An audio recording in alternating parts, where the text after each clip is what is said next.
The day my husband David died, I didn't cry for the man the world thought I'd lost. I wept for the woman I never had the chance to be.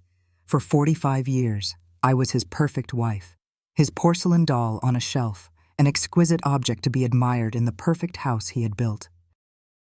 But a doll is an object, meant to be looked at, not heard. He made sure of that. When they read his will, they expected the quiet, dignified tears of a grieving widow. They got something else entirely. It all began on a cold autumn night in a house everyone in Maple Creek admired, with a question that burned my soul to ash. But before the fire, there was the ice of perfection. Before the scream, there was the silence. The memory of it comes back not as a story, but as a sensation. It's the feeling of cool, imported marble under my bare feet, even in the height of summer. It's the scent of lemon oil and beeswax, a sterile perfume that clung to every surface. Our house, perched on a hill overlooking the sleepy town of Maple Creek, Oregon, was David's masterpiece. He was an architect, and not just any architect. He was a visionary, they said. His structures were monuments to light and air, with clean lines, vast planes of glass, and an unforgiving minimalism. Our home was his signature piece, a feature in magazines, a place people would slow their cars to gaze at. They saw elegance, success, a modern dream made real. They didn't see the truth. They couldn't feel the chill that had nothing to do with the glass. I was 28 back then, and I believed my life was a fairy tale. I believed David was its prince. He had found me working in a small library, a quiet girl who preferred the company of books to people, and he had seen, in his words, a classic beauty waiting to be framed. He didn't build the house for me. He built it around me. I was to be its centerpiece, the soft human element that kept the sharp angles from feeling too severe. My role was to be beautiful, to be serene, to be his. And I played the part with the earnest devotion of a true believer. I remember one Tuesday afternoon. The light, that particular golden light of late September in Oregon, streamed through the floor-to-ceiling windows of our bedroom, illuminating the specks of dust my diligent cleaning had missed. They danced in the sunbeams, the only chaotic things in a room of perfect order. We were attending a dinner at the home of Maple Creek's mayor, an event David considered crucial for his burgeoning local practice. I had spent the better part of an hour getting ready, my heart fluttering with the pleasant, low-level anxiety that always preceded our public appearances. I wanted to make him proud. I had chosen a dress I adored, a silk shift in a shade of soft daffodil yellow that I'd bought on a rare solo shopping trip. It felt like sunshine. It felt like me. When I presented myself to him, he was standing by the window, adjusting his cufflinks, a picture of tailored perfection in his charcoal suit. He turned, and his eyes did a slow, methodical sweep from my shoes to my hair. A smile touched his lips, the one he reserved for moments of aesthetic approval, as if he were admiring a well-placed sculpture. "Lovely, Emma." "Truly lovely," he said, his voice a smooth, reassuring baritone. I felt a bloom of warmth in my chest. "I'm glad you think so." I thought the color was cheerful. He walked towards me, his own scent of expensive cologne and crisp cotton overriding the lemon polish of the room. He reached out, but instead of embracing me, his fingers lightly grazed the silk of my sleeve. "It is cheerful," he conceded, his smile tightening just a fraction at the corners. "But cheerful might not be the right note for tonight. The mayor's crowd is traditional, old money." He paused, letting the implication hang in the air. "You remember the navy blue dress, the one with the modest boat neckline? Now that dress has an elegance, a timeless quality. It doesn't ask for attention. It commands respect." He framed it as a strategic choice, a move on a social chessboard where I was his queen. He wasn't telling me what to do. He was advising me, guiding me toward a better outcome for us both. The daffodil yellow dress suddenly felt frivolous, naive, a girlish mistake. The flicker of disappointment I felt was instantly extinguished by a wave of gratitude. How lucky I was to have a man who was so attuned to these subtle social currents, who took such care in crafting our public image. He wasn't just my husband. He was my protector, my curator. "You're right," I said, my own smile now reflecting his, calm, assured, a mask of serene agreement. "Of course." The blue is a much better choice. I'll go change. He kissed my forehead, a gesture that was both affectionate and dismissive. That's my girl. Always so sensible. As I slipped out of the yellow dress and let it fall onto the bed, its cheerful color now looking garish against the room's muted palette of gray and cream, I didn't feel erased. I felt elevated.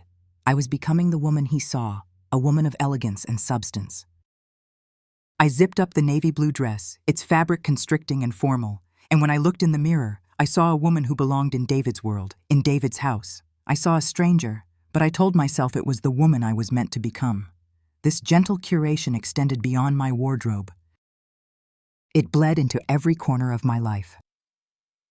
A few days after the mayor's dinner, I was on the phone, laughing with my friend Sarah. Sarah was a little loud, a little messy.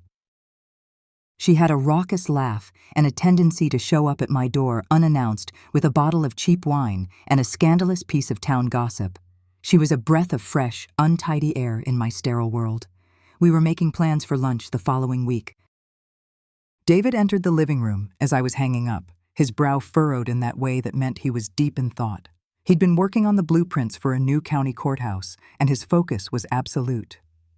He sat in his designated leather armchair, the only piece of furniture in the house that seemed to hold the shape of a human body, and watched me for a moment. "Was that Sarah?" he asked. His tone was neutral, but I had learned to read the nuances. "Yes," I replied, sitting on the edge of the sofa opposite him. "We were just planning to get lunch next Thursday." He steepled his fingers, a habit he had when he was about to deliver a carefully considered opinion. "She's a sweet person, Emma, full of life." He paused. "But she's a lot. Her energy is very scattered. Don't you find it a little draining?" "Sometimes," I admitted honestly. "But she's fun." "Of course she is. But we've been trying so hard to create a calm, peaceful environment here." His eyes softened and his voice dropped, becoming intimate, conspiratorial. "For us, for what we're trying to achieve."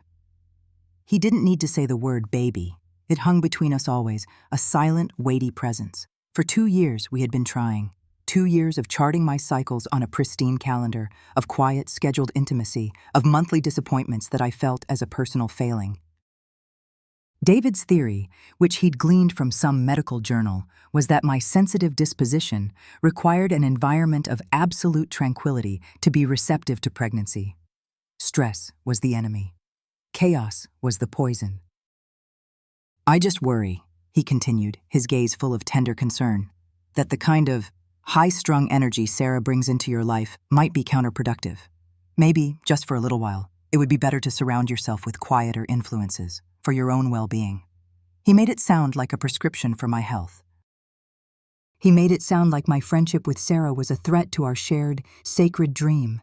And a part of me, the part that ached for a child, the part that was desperate to give this brilliant man the one thing he couldn't build for himself, agreed with him.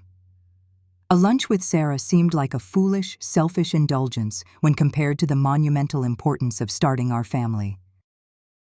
I felt a familiar pang of guilt, followed by a surge of resolve. He was right.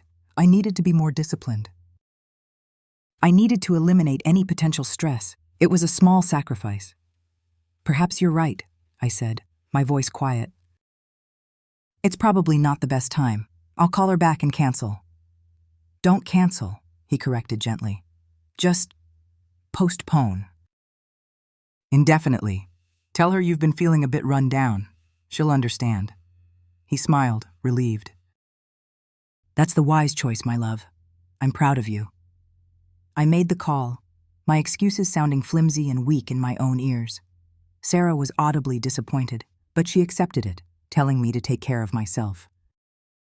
When I hung up, a profound sense of loneliness washed over me, so sharp and sudden it almost made me gasp, but I pushed it down, replacing it with the virtuous feeling of self-denial for a greater good.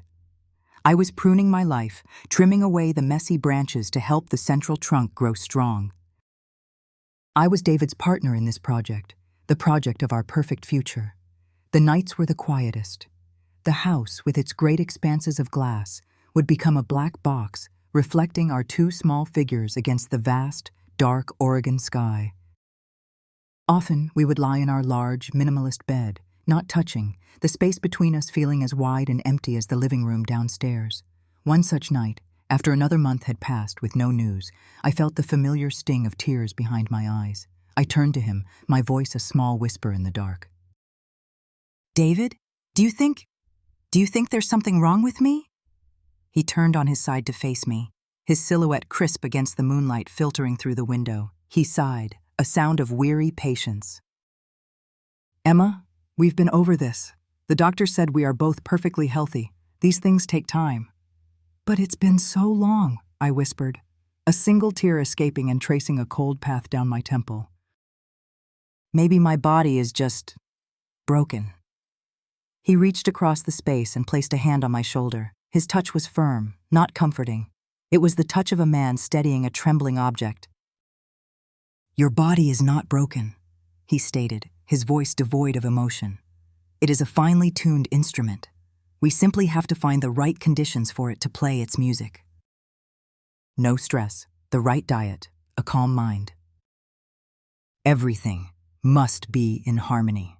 He spoke of my body as if it were one of his buildings, a structure that required precise calculations and the right materials to function as designed. His clinical detachment should have chilled me, but instead it soothed my panic. He wasn't emotional, he was logical. He was approaching this problem with the same calm intelligence he applied to everything. He had a plan. My only job was to trust it, to follow his instructions, to be the placid, patient vessel for the life he was trying to engineer.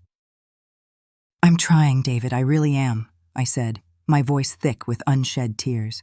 "I know you are," he said, removing his hand and turning back to his side of the bed. "Just keep doing what you're doing. Be calm, be patient. It will happen." The conversation was over. I lay there in the dark, staring at his unmoving back.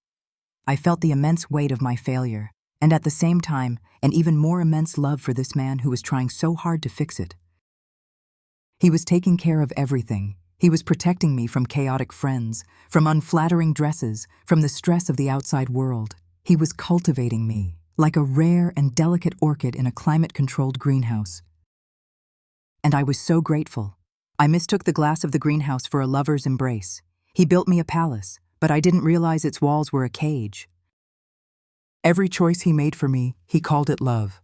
I was so young, I believed him. I truly believed him, right up until the night the glass shattered. The house was never truly mine, but I pretended it was. In its empty spaces, I projected my hopes. In its silence, I heard the future laughter of children.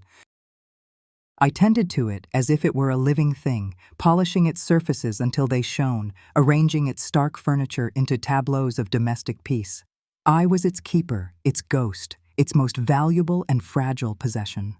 David had built it as a testament to his control over the physical world, and my role was to prove his control extended to the human heart as well. I was happy to prove him right up until the night his perfect creation failed to protect me. I truly believed in its strength, right up until the sound of broken glass taught me that walls, no matter how thick, are no match for the monsters that want to get in. It began with a storm. This was not unusual for Oregon in the deep of autumn. The sky had been the color of a bruise all afternoon, and by evening a fierce wind was tearing through the fir trees that surrounded our property, their branches clawing at the great panes of glass. The rain came in horizontal sheets, drumming a frantic, irregular rhythm against the house. It was the kind of night that made the world feel small and dangerous, the kind of night you were glad to be inside, safe and warm. Except I was alone. David was in Portland for an overnight conference. It was a rare occurrence, an unavoidable disruption to the meticulously ordered universe he had created for us. He had called me just before he left for a client dinner, his voice the same calm, reassuring frequency it always was, a steady signal in my chaotic world. "Have you locked the patio door, Emma?" he'd asked, not as a question, but as a reminder of a step in a well-rehearsed procedure. "Yes, David, and the deadbolt on the front door." "Good girl, don't be nervous about the storm. The house was built to withstand far worse. It's a fortress." His words were meant to be a comfort, and I took them as such. But as the night wore on, the fortress felt more like a very large, very empty glass box. The wind didn't just howl outside. It seemed to find its way into the house's bones, making the whole structure groan and settle in unfamiliar ways. Without David's solid, grounding presence, the silence between the gusts of wind was cavernous. It was a silence that listened. For the first hour after his call, I felt a small, guilty flicker of freedom. I padded into the kitchen, the cold marble a shock to my feet, and I did something I never would have done if he were home. I took the carton of vanilla bean ice cream from the freezer, grabbed a spoon, and ate directly from it while leaning against the counter. It was a tiny, pathetic rebellion, but it was mine. I didn't have to worry about using the correct bowl, the correct spoon, or getting a drip on the pristine countertops. I turned on the small television in the kitchen, watching a silly sitcom full of loud people and predictable jokes, the kind of programming David dismissed as pedestrian. The sound of the canned laughter felt wonderfully, improperly human in the sterile quiet. But the feeling didn't last. As the storm intensified, so did my unease. The flickering lights of the sitcom seemed to make the shadows in the corners of the vast, open-plan living area deeper and more menacing. The wind shrieked, and a branch scraped against the glass of the living room window with a sound like fingernails on a slate. I flinched, my heart suddenly hammering against my ribs. I turned off the television, and the ensuing silence rushed in, amplifying the fury of the storm. The house was no longer a cozy refuge. It was an isolated outpost, a beacon of light in a sea of roaring darkness. Abandoning my small rebellion, I put the ice cream away, wiping the counter meticulously. I sought comfort in the familiar routines David had established. The nightly lockdown. I started in the kitchen, checking the lock on the patio door he had asked about. It was a heavy, multi-point lock system he'd designed himself. Secure. I moved to the front of the house, my footsteps echoing on the polished hardwood floors. I checked the deadbolt on the heavy oak door, secure. I walked through the downstairs, a ghost in my own home, turning off lights one by one until only a single, soft lamp remained lit in the living room, a sentinel against the dark. Upstairs, the feeling of vulnerability intensified. Our bedroom was a cavern of glass and shadow. I drew the heavy, cream-colored curtains, another of David's rules. Never let the world see in after dark, but it did little to muffle the sound of the storm. I slipped into my nightgown and climbed into the center of our large, firm mattress, the sheets cool and crisp against my skin. The space where David should have been felt like a physical void, a cold spot that radiated unease. I picked up the book from my nightstand, a dense history of Roman architecture that David had suggested would improve my mind. I tried to focus on the words, on the descriptions of load-bearing columns and majestic arches, but the text swam before my eyes. Every creak of the house, every whistle of wind, pulled my attention away. My senses were on high alert, my body thrumming with a primal anxiety I couldn't name. I was a deer in a clearing, my ears twitching at every snap of a twig. I must have drifted into a light, uneasy doze, because the sound that woke me was not part of a dream. It was a soft, dull thud from downstairs. My eyes snapped open. I lay perfectly still, my breath caught in my throat, straining to listen over the drumming rain. Was it the wind?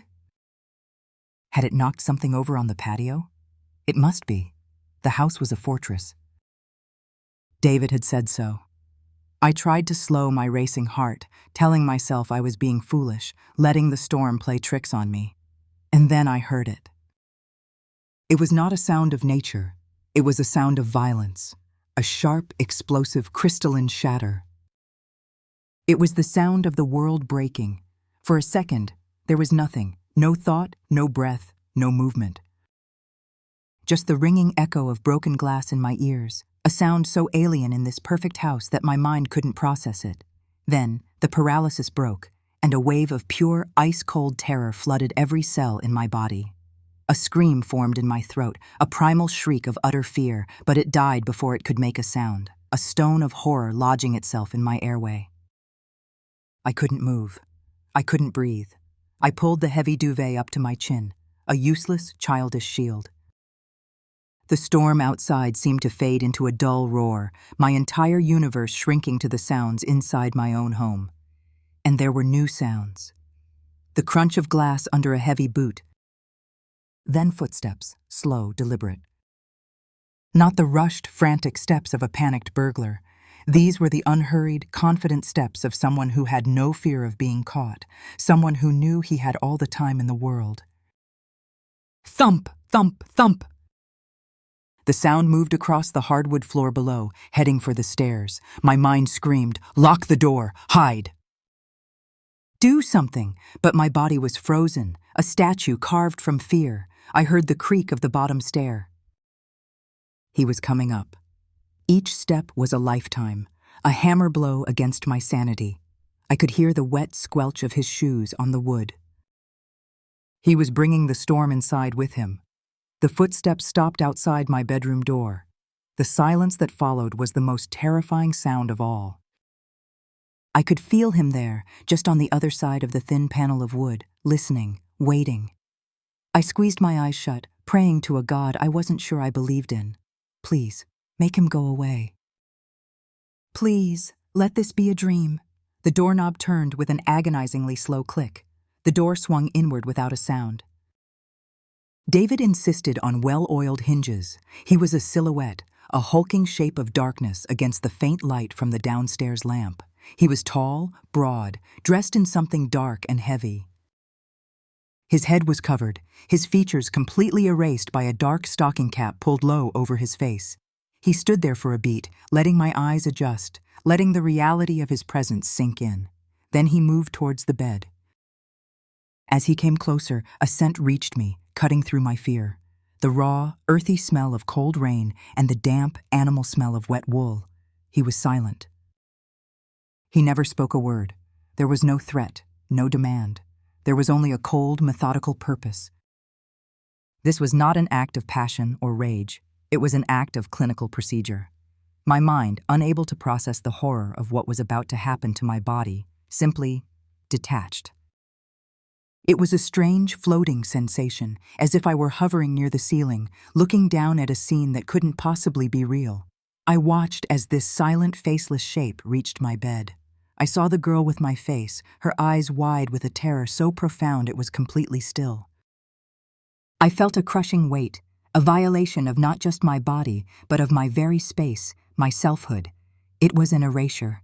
In the utter silence of the room, punctuated only by the distant, indifferent storm, I ceased to be a person. I was an object, a thing to be used and discarded. It was quiet, it was efficient, and it took everything from me. And then, as silently as he had come, he was gone. The weight lifted. I heard him move away from the bed. I heard the same slow, deliberate footsteps cross the room, descend the stairs. I heard the faint crunch of glass again. A moment later, the soft, final click of the front door closing. He was gone. The silence he left behind was a living thing. It was heavier than his body had been, more suffocating than the hand he'd placed over my mouth. The storm continued to rage outside, but inside the house, inside me, there was a dead, hollow calm. I lay there for an eternity, maybe minutes, maybe an hour. Time had lost all meaning. My limbs were leaden, my mind a blank slate, wiped clean by the horror. Slowly, mechanically, my body began to function again. I swung my legs over the side of the bed. My feet touched the floor. I stood up, my movements stiff and robotic. I walked out of my bedroom, through the dark hallway and down the stairs, my hand trailing against the smooth, cold wall. Downstairs, the cold air hit me. A damp wind was blowing through the gaping hole where the patio door's glass had been. Shards of it lay scattered across the marble floor, glittering like fallen, malevolent stars in the dim lamplight. It was the only proof. The only sign that a monster had not just entered my dream, but had walked through my home, leaving a piece of the night's violence behind. I sank to the floor, far from the broken glass, and curled into a ball. I didn't cry. The capacity for tears had been stolen from me. I just lay there on the cold, hard floor of my perfect house and felt the world end. A monster didn't roar into my life. It crept in. It took everything from me without a single word, and in the silence, my world ended. I don't know how long I lay on the floor. Time had become a thick, viscous substance that I was trapped in. The storm outside eventually exhausted itself, its violent rage diminishing to a mournful, dripping whisper. The wind died down, and a profound, listening silence descended upon the house once more. It was a different silence than the one the intruder had left behind. This was the silence of the aftermath, heavy with what had happened. The first weak gray light of dawn began to seep through the windows, a sickly, watery light that offered no warmth, no hope. It served only to illuminate the crime scene, the glittering shards of glass on the floor, the damp, dark footprint near the threshold. The cold air that filled the room, a tangible presence, a ghost of the night's violation.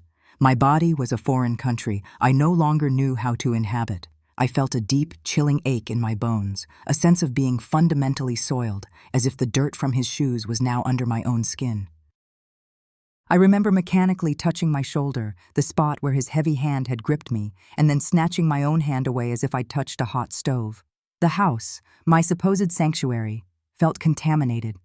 Every familiar object, the elegant sofa, the polished coffee table, the carefully chosen rug, seemed to stare back at me with a new and terrible knowledge. They had been witnesses. The thought of action was paralyzing. Call for help. My throat closed at the idea. The words needed to describe the event felt jagged and impossible, shards of glass in my own mouth. Who would I tell? David was in Portland, unreachable. My friend Sarah? I pictured her kind, concerned face, and a wave of shame so powerful it made me nauseous washed over me.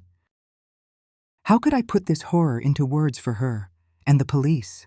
The idea of uniformed strangers, of clinical questions and skeptical eyes, was more than my shattered mind could bear. So I did nothing. I remained a crumpled heap on the floor, a broken piece of porcelain in a ruined dollhouse, and waited for the sun to rise on my new, broken world. It was the sound of the engine that finally pierced my stupor. A familiar, low rumble, followed by the crunch of tires on the gravel driveway. My head snapped up. It couldn't be. It was barely 7 in the morning. David wasn't due back until late afternoon. A new kind of panic, sharp and acidic, surged through me. My shock had been a passive, numbing state. This was active terror. He was coming home. He was coming home to this.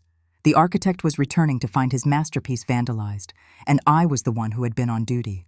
I was the one who had failed to protect it. I heard his key slide into the lock. It was a sound that had always meant safety, the return of order. Now it was the sound of the executioner's footstep. The heavy oak door swung open and he stepped inside. He looked immaculate, his charcoal suit barely rumpled from the drive, his dark hair perfectly in place. He carried his leather briefcase in one hand, the very picture of the man who had left yesterday, a man from a different world, a world before the glass shattered. His eyes, accustomed to the dim light, found me first. He stopped dead in the entryway, his brow furrowed in confusion. Emma? Then his gaze traveled past me to the gaping hole in the patio door and the glittering debris on the floor. The confusion on his face morphed into something else. Shock. Disbelief.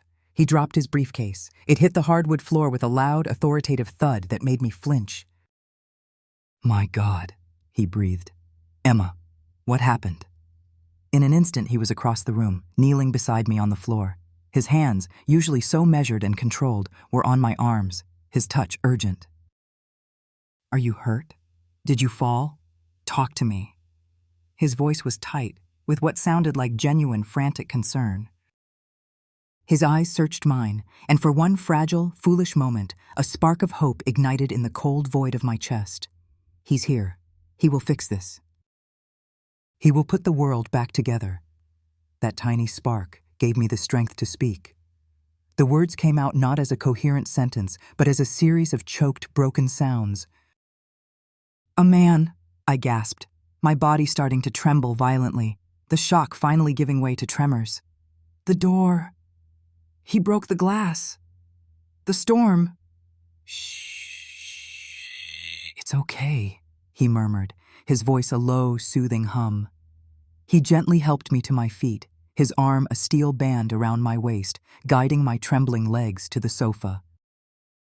He sat me down and wrapped a cashmere throw from the back of the chair around my shoulders. He was playing the part of the protective husband so perfectly, his every action a study in tender, capable concern. He knelt before me, holding my hands in his. "I'm here now. You're safe. Just tell me what happened." "Start from the beginning." And so I told him. Staring at a point over his shoulder, unable to meet his eyes, I recounted the horror in a whispered, disjointed monotone. The wind. The house groaning, the sound, the footsteps on the stairs. The silent figure in the doorway. I spoke of the smell of rain and wool, of the crushing, silent weight of his presence. I didn't have the words for the violation itself. I spoke around it, hoping the shape of the empty space would be enough for him to understand the monstrous thing that filled it. When I finished, the only sound in the room was my own ragged breathing. I finally risked a glance at his face, searching for the righteous anger, the shared grief, the promise of vengeance I so desperately needed to see, but it wasn't there. The change was almost imperceptible at first. The comforting grip on my hands loosened. The lines of concern around his eyes didn't soften into pity. They hardened into something else. Something analytical. He wasn't looking at a victim. He was looking at a problem. He pulled back, rising from his knees to sit beside me on the sofa, creating a small but significant distance between us. The air grew cold. He was silent for a long, terrible moment. I could almost hear the gears turning in his brilliant mind, processing the data I had given him. He was not absorbing my pain. He was assessing the damage. Then he spoke. His voice was not the warm, concerned tone from moments before. It was quiet, level, and imbued with a chilling, clinical curiosity. "What were you wearing, Emma?" The question was so bizarre, so utterly alien to the moment, that it didn't register at first. I just stared at him, my mind fumbling with the words, trying to make them fit the shape of the conversation. What did my clothes have to do with anything? "What?" I whispered. "Your clothes," he repeated, his voice still unnervingly calm. "What were you wearing?" "A nightgown?" Before I could even form a response, before I could begin to understand the monstrous implication of his question, he continued, his voice taking on the cadence of an investigator, a man searching for a logical explanation for an inconvenient event. "Did you scream?" he asked. "When he came into the room, did you make any noise?"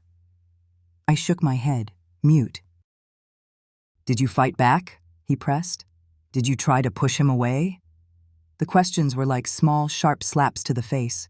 Each one landed with a fresh sting of confusion and shame. But the final one was the one that broke me. He leaned forward slightly, his eyes boring into mine, and his voice dropped. "Are you sure you locked the patio door?" he asked, his tone now laced with a faint, terrible accusation. "I know I reminded you on the phone. Are you absolutely certain you engaged the lock correctly?" And there it was. In his mind, the fault was not with the storm, or the monster, or the shattered glass. The fault was a crack in the system, a system for which I was responsible. He wasn't looking for a monster to punish. He was looking for a reason. He was looking for my mistake.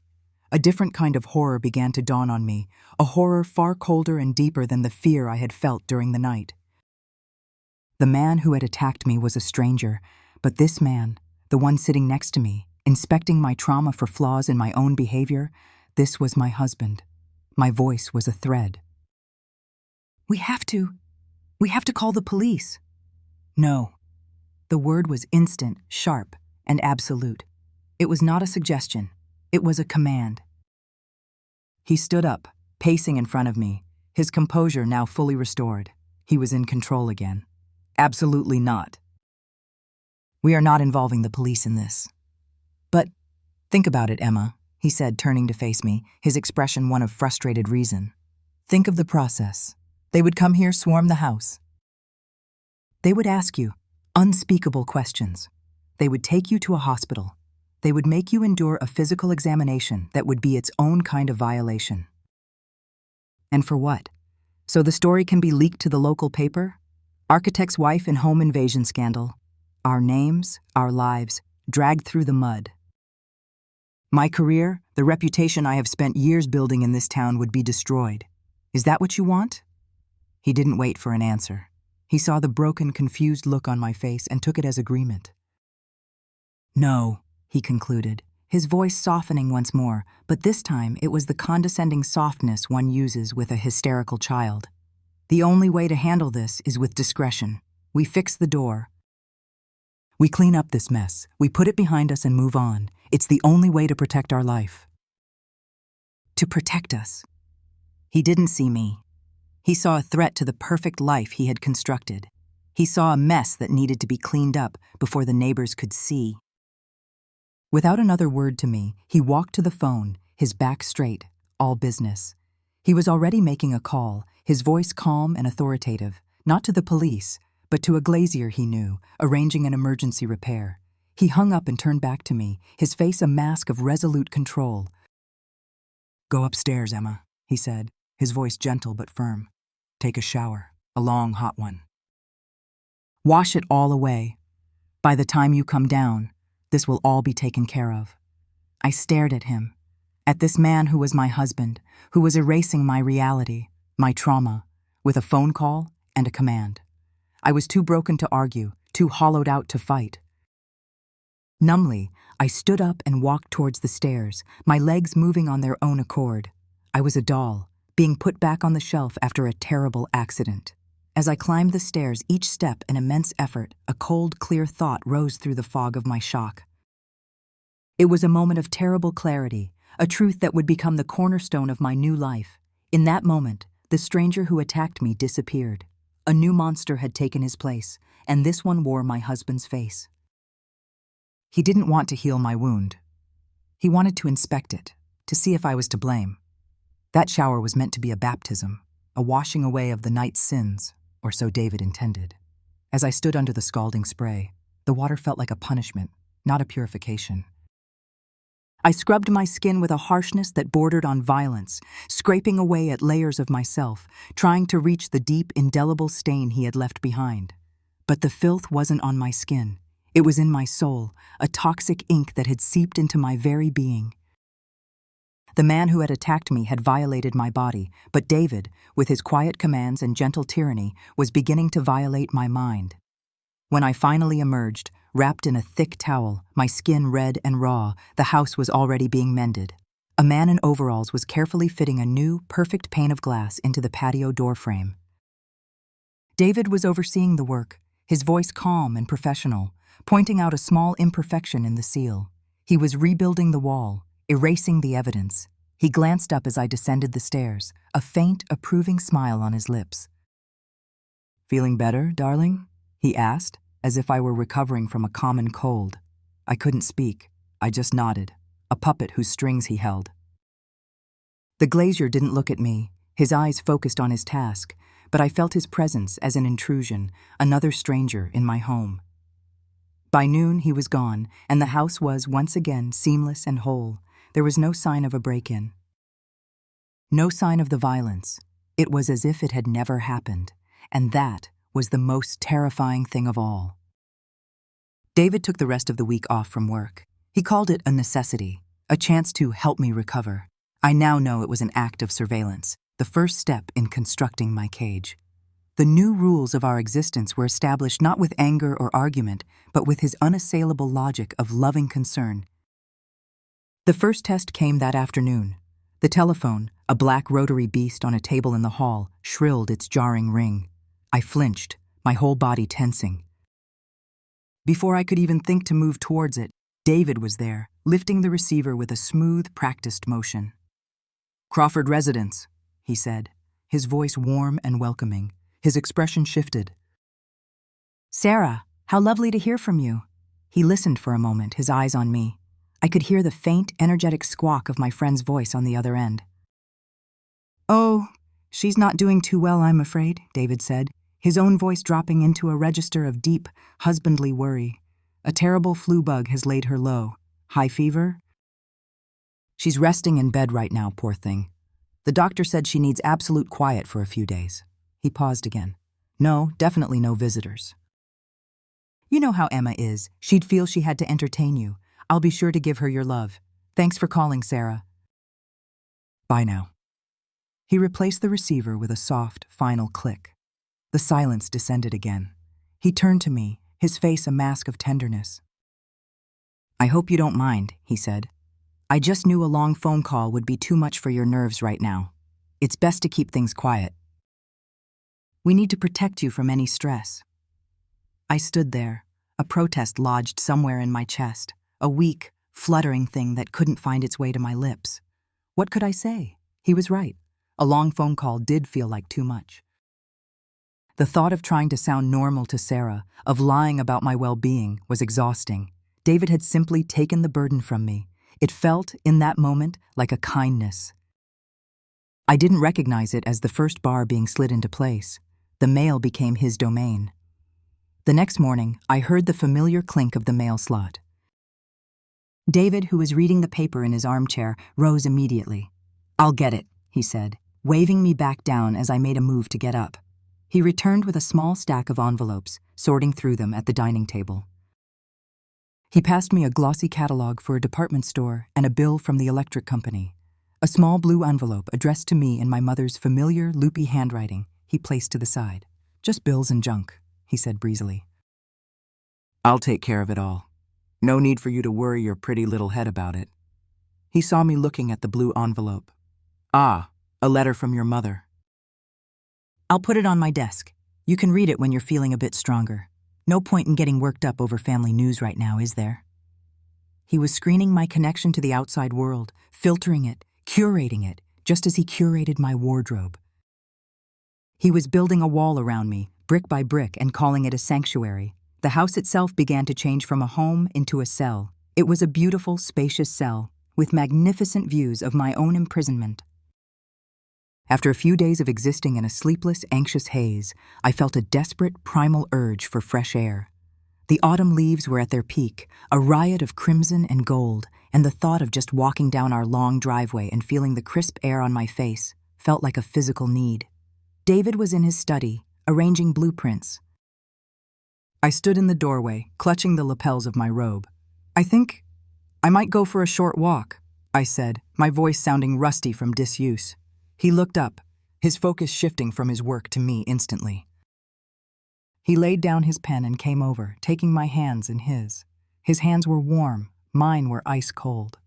"Darling, no," he said, his voice the epitome of gentle reason. "You're not strong enough yet. You're still so pale. Look at you." He brushed a strand of hair from my face. "The air is chilly. What if you caught a cold? What if you felt dizzy and stumbled? There's no one out there to help you. No, you stay here. Inside, where I know you're safe, I'll take care of everything you need." He led me back to the living room sofa and tucked the cashmere throw around me again, as if I were a convalescent child. "I'll make you some tea," he said brightly, before disappearing into the kitchen. I looked out the window at the vibrant, living world and felt the invisible wall of his protection solidify around me. I was a prisoner in Maple Creek, confined to the most admired house in town.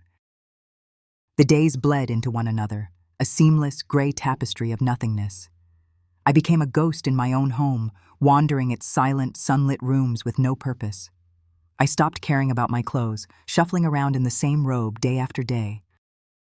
I lost my appetite. David would cook for me, beautiful, nutritious meals that I would only pick at, my stomach a tight knot of anxiety. He never got angry, he would just sigh with a look of paternal disappointment, as if my inability to eat was a personal slight against his efforts to care for me. Sleep was a battlefield. I would lie awake for hours, listening to David's deep, even breathing beside me, a sound that now filled me with a quiet dread. When I did sleep, nightmares would tear me from it. Fragmented images of a faceless man, of shattered glass, of a cold, analytical voice asking me what I was wearing. I would wake up gasping, my heart pounding, and David would stir, patting my shoulder in the dark. "Just a bad dream, Emma. You're safe," he would murmur, before rolling over and falling back asleep, his proximity a source of terror, not comfort. The house was a sensory deprivation chamber. David filled the silence with classical music, Vivaldi, Mozart, the orderly mathematical progression of notes meant to soothe my nerves. But the intricate melodies felt like a cage of sound, another layer of his control. I started to feel like I was drowning. The silence of the house was the water, filling my lungs, and David's constant hovering presence was a heavy hand on my shoulder, holding me under. I couldn't speak the truth. I couldn't scream for help, and without that, I couldn't surface. I was drowning in his kindness. One afternoon, about 2 weeks into my confinement, a tiny spark of rebellion flickered to life. David was in the shower, the sound of the water a steady hiss from upstairs. The house was momentarily mine. My eyes fell on the telephone. My heart began to pound with a new rhythm, not of fear, but of desperate hope. Sarah. I just needed to hear her voice. I needed to hear her loud, inappropriate laugh. I needed to connect with a world outside this suffocating terrarium. I moved to the hallway, my bare feet silent on the rug. I reached out a trembling hand and lifted the heavy receiver. The dial tone was a loud, promising hum in my ear. My finger went to the first hole of the rotary dial, ready to call the one person who might understand. Emma? David's voice. I froze, my hand hovering over the dial. I hadn't heard the shower turn off. He was standing at the top of the stairs, a towel knotted around his waist, his hair damp. He wasn't angry. He looked hurt. His face was a mask of profound disappointment, as if he had caught me in an act of betrayal. "Who were you calling?" he asked, his voice soft, wounded. "I thought we agreed. I thought you understood that you needed to rest, without any distractions." The guilt was instantaneous and overwhelming. It washed away the small spark of defiance, dousing it completely. He was spending all his time taking care of me, protecting me, and I had tried to go behind his back. I had broken his trust. "I'm sorry," I whispered, placing the receiver back in its cradle. "I wasn't thinking. You're right. I know," he said, and his expression softened into forgiveness. "It's all right. Just rest. I'll be down in a minute." I retreated to the sofa, my entire body trembling with shame. He hadn't shouted. He hadn't threatened. He hadn't needed to. He had perfected a form of control far more insidious. He had made me a willing participant in my own imprisonment. Later that day, I stood at the great living room window, looking out. The new pane of glass in the patio door was flawless, catching the afternoon sun without a hint of distortion. To any passerby, the Crawford house was as perfect as ever. I pressed my palm against the cool glass, feeling the solid, invisible barrier separating me from the world of the living. I could see it all, the wind rustling the golden leaves, a neighbor walking his dog, the freedom of the open sky, but I could not touch it. I was on display, the porcelain doll back on her shelf, forever looking out from behind the glass. He didn't need bars or locks to build my prison. He built it out of kindness. He built it out of concern. And he convinced me that the key was in his pocket for my own good. My prison had its own rhythm, a slow, suffocating cadence set by the rising and setting of the sun outside my windows. The initial, sharp-edged terror of my confinement had dulled into a chronic, aching loneliness. The days were long, silent stretches of time, marked only by David's hovering presence. He was the perfect warden, always ready with a cup of tea, a classical record, or a gentle suggestion that I lie down and rest. I was his patient, his project, his precious, broken doll. And in the third week of this new life, my body began to betray me in a new and terrifying way. It started as a sour, metallic taste in my mouth each morning, the taste of old coins. Then came the nausea. It wasn't the familiar, churning anxiety I had grown used to. This was a physical lurching, a violent rebellion in my stomach that would send me running for the bathroom, where I would retch until my throat was raw. At first, I was convinced it was just another symptom of my trauma, my body finally collapsing under the psychological strain. I tried to hide it from David, swallowing back the bile when he was near, not wanting to give him another ailment to manage, another weakness to protect. The fatigue was like a heavy blanket, drugging me. I would fall asleep on the sofa in the middle of the day, sinking into a deep, dreamless void for hours, only to wake up feeling even more exhausted, my limbs heavy as lead. David would find me there and smile with paternal indulgence. "See, your body knows what it needs," he'd say, pulling the cashmere throw over me. "It's healing." But it wasn't healing. It was changing. The suspicion began as a faint, unthinkable whisper in the back of my mind. I was looking out the window, watching a young woman from down the street push a stroller, her face glowing with a tired, happy luminescence. My hand went to my own flat stomach. I did a quick, frantic calculation in my head. When was my last cycle? Before the storm, before the night, the glass shattered. I counted the weeks on my fingers. My period, always so punctual it was a small, monthly comfort in its reliability, was late. 3 weeks late. The whisper became a roar. No, it's impossible. It can't be. The thought was so monstrous, so vile, that my mind physically recoiled from it. I pushed it down, burying it under a mountain of denial. The stress, that's all it was. The trauma had thrown my body into chaos. It was a phantom, a cruel trick of a broken mind. But the nausea returned the next morning, more insistent than before. The metallic taste lingered all day. My body was sending a message my mind refused to receive. The sickness wasn't a memory of the trauma. It was a consequence. My body, the crime scene, now held living evidence. The need to know became an obsession, a frantic, desperate itch under my skin. But how? David was my gatekeeper to the world.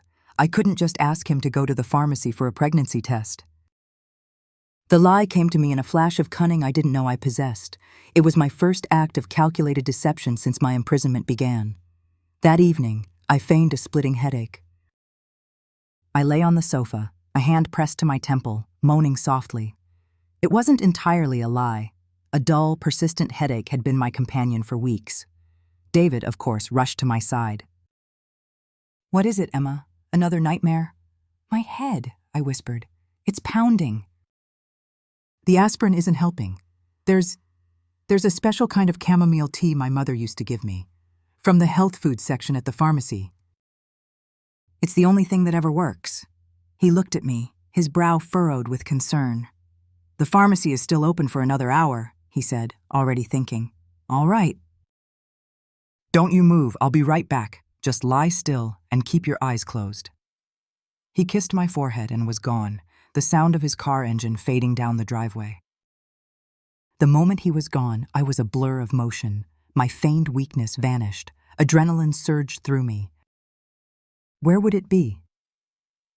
In the back of our bathroom cabinet, on the top shelf, I remembered a small box tucked away behind old bottles of cologne. A relic from a past life, from almost a year ago, when we were still hopeful, still trying. A leftover test from a time of eager anticipation, now to be used in an act of absolute dread. I flew up the stairs, my heart hammering. I pulled a chair into the vast, cold bathroom, climbed onto it, and my fingers fumbled behind the other bottles. There it was. A small, crushed cardboard box. My hands were shaking so badly I could barely open it. I read the instructions, my eyes scanning the clinical words without really comprehending them. The silence of the house was absolute, a roaring void. My entire future, my entire being, felt suspended in this single, terrifying moment. The waiting was the worst part. I sat on the cold tile floor, the plastic stick lying on a piece of toilet paper on the counter. 3 minutes. It was the longest 3 minutes of my life. I stared at the small window on the stick, praying for a single line, praying for a negative, praying for a reprieve from this new, burgeoning horror. The first pink line appeared almost instantly, a slash of damning color. I held my breath. Please, just one. Please. Then slowly, like blood seeping through gauze, a second line began to form. Faint at first, then clearer, darker, until it was as solid and undeniable as the first. 2 pink lines. The breath I was holding escaped me in a choked, guttural sob. The world tilted, the pristine white tiles of the bathroom seeming to rush up at me. I sank completely to the floor, the plastic stick clattering beside me. This wasn't the quiet grief I had felt before. This was a physical, violent rejection of a reality too monstrous to bear. My body was convulsed by silent, racking sobs, my mouth open in a scream that made no sound. I couldn't make a sound. David would be home soon. This was not a baby, it was a parasite. It was the intruder's victory, a living, growing trophy of my violation that had taken root inside me. It was his final, lasting act of desecration, a legacy of horror that would bind me to him forever. I heard the crunch of tires on the gravel. I scrambled to my feet, my movements clumsy, panicked. I snatched the test, shoved it deep into the trash can under the sink, and buried it beneath tissues. I splashed cold water on my face, but my reflection in the mirror was a stranger's, a pale, wild-eyed ghost with a devastating secret. I met him in the living room. He was holding up a small paper bag, a triumphant smile on his face. "Success," he said. "1 box of special chamomile tea." He stopped when he saw my face. The smile vanished. "Emma." "What is it? Is the headache worse?" I couldn't look at him. I stared at the floor, at the intricate pattern of the Persian rug he had chosen. "I'm late," I whispered, the words tasting like poison, "and I've been sick, every morning." I didn't have to say more. I watched his face as he processed the information. I saw the flicker of confusion, the quick calculation, the dawning of understanding. I braced myself for the anger, the disgust, the horror that should have followed. But it never came. Instead, a profound stillness settled over his features, and then I saw it. It was a gleam in his eyes, a subtle, almost imperceptible upward twitch at the corner of his mouth, quickly suppressed. It wasn't joy. It was satisfaction. A deep, quiet, and utterly unnerving satisfaction. "Emma," he breathed, his voice filled with a strange, holy awe. He closed the distance between us and took my hands in his. They were cold and clammy. "Oh, Emma." I just stared at him, my mind unable to comprehend his reaction. "This," he said, his eyes shining with a terrifying light. "This is a miracle, don't you see? It's a sign. After all our disappointment, after all the doctors and the charts, it's a gift." The word gift shattered my paralysis. I ripped my hands from his grasp. "A gift?" I choked out. "David, are you insane? Do you understand what you are saying?" "This is not a gift. It's from that night." He didn't flinch. His serene, terrifying calm was a wall I couldn't penetrate. "It doesn't matter how it got here," he said, his voice firm, resolute, the voice he used when a design was finalized. "It's here. And it's a child. Our child." He took a step closer, his eyes boring into mine, willing me to accept his monstrous logic. "We will raise this child as our own, Emma. We will love it, and we will be a family. And we will never, ever speak of its origins again. This is our second chance. This is the start of everything we ever wanted." I looked at my husband, at the man I had once loved with all my heart, and I saw a monster more terrifying than the one who had come in the night. The stranger had savaged my body, but David was trying to steal my soul. I saw my body as a crime scene, and now there was evidence. But for my husband, it was not evidence of a crime. It was the answer to his prayers. The world, which had been muted and gray since the night of the storm, snapped into a terrifying high-definition focus. David's monstrous revelation that this pregnancy was not a tragedy to be mourned, but a prize to be celebrated, changed everything. The numb, passive shock that had defined my existence evaporated, replaced by a cold, sharp, and utterly lucid horror. I was no longer just a victim of a random act of violence. I was a pawn in a game so twisted, so diabolical, that my mind could barely grasp its contours, and David, my husband, was not my warden in grief. He was the architect of my new reality, and he began to construct it with a terrifying, galvanized energy. His books on architecture were pushed aside, replaced by a towering stack of literature on pregnancy, fetal development, and neonatal nutrition. He bought a large chalkboard, the kind used in university lecture halls, and set it up in his study. On it, he began to draw charts, mapping out my required caloric intake, my sleep schedule, my vitamin regimen. His precise, elegant handwriting, which I had once admired on blueprints, now detailed my life in clinical, inescapable terms. Folate intake, omega-3 sources, mandatory rest periods. My pregnancy was not a shared journey. It was his new project, and he was its sole, obsessive manager. I was the site, the raw material from which he would construct his legacy. My body was no longer my own. It was a public utility, and David was its chairman. About a week after my horrifying discovery, he came home with a woman in tow. She was in her late 50s with iron gray hair pulled into a severe bun and a starched white uniform that seemed to crackle with efficiency. Her face was a network of fine lines that conveyed no warmth, only a stern and sterile competence. "Emma, darling," David announced, his voice booming with manufactured cheerfulness. "I want you to meet Helen Peterson." He beamed, as if he were presenting me with a winning lottery ticket. "Nurse Peterson is one of the best private nurses in the state. She's going to be here with you during the day to make sure you have everything you could possibly need. You won't have to lift a single finger." Nurse Peterson gave me a curt, bloodless smile. "A pleasure, Mrs. Crawford," she said, her voice as starched as her uniform. She was not here to be my friend. She was here to be my guard, and she was. Her presence eradicated the last vestiges of my privacy. She would appear at my side with a glass of a murky green concoction announcing, "Your 10 o'clock kale and spinach smoothie, Mrs. Crawford." For the folic acid. She would take my blood pressure twice a day, wrapping the cuff around my arm with an impersonal efficiency that made my skin crawl. She would draw my baths, ensuring the water was not too hot. She was David's proxy, his eyes and ears, an ever-present reminder that I was under constant surveillance.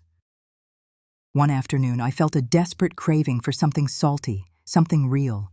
I wandered into the kitchen where Nurse Peterson was methodically chopping vegetables for a bland, steamed dinner. I opened a cupboard and reached for a bag of potato chips I had seen David buy for himself. Before my fingers could touch the bag, Nurse Peterson was there. She chided gently, closing the cupboard door. "Mr. Crawford was very specific. No processed foods. The sodium content is not conducive to a healthy fetal environment." She offered no apology, no room for argument. Her authority was absolute because it came from him. The baby was the reason, the unimpeachable justification for every restriction, every command. I was not a person with cravings. I was an environment that had to be controlled. The next phase of his project was to secure an obstetrician. He wouldn't hear of me returning to our old family doctor in Maple Creek. "Dr.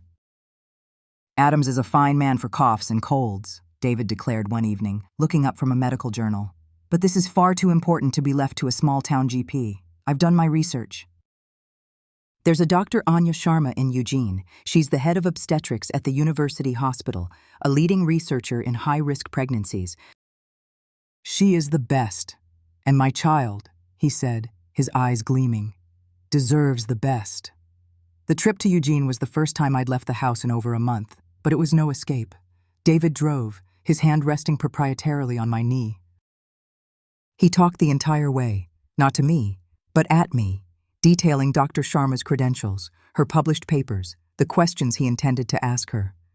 I sat in silence, watching the world rush by outside the car window, feeling as distant from it as if I were watching a movie. Dr. Sharma's office was modern, clean, and calming. She herself was a woman in her 40s with warm, intelligent eyes and a calm, reassuring demeanor that stood in stark contrast to Nurse Peterson's severity. She was, as the script dictated, compassionate and sharp. David, however, dominated the appointment. He sat beside me, a leather-bound notebook open on his lap, and effectively conducted the interview himself. "Doctor," he began, "I've been monitoring Emma's diet closely. Her folate intake is excellent, though I have some concerns about her iron absorption."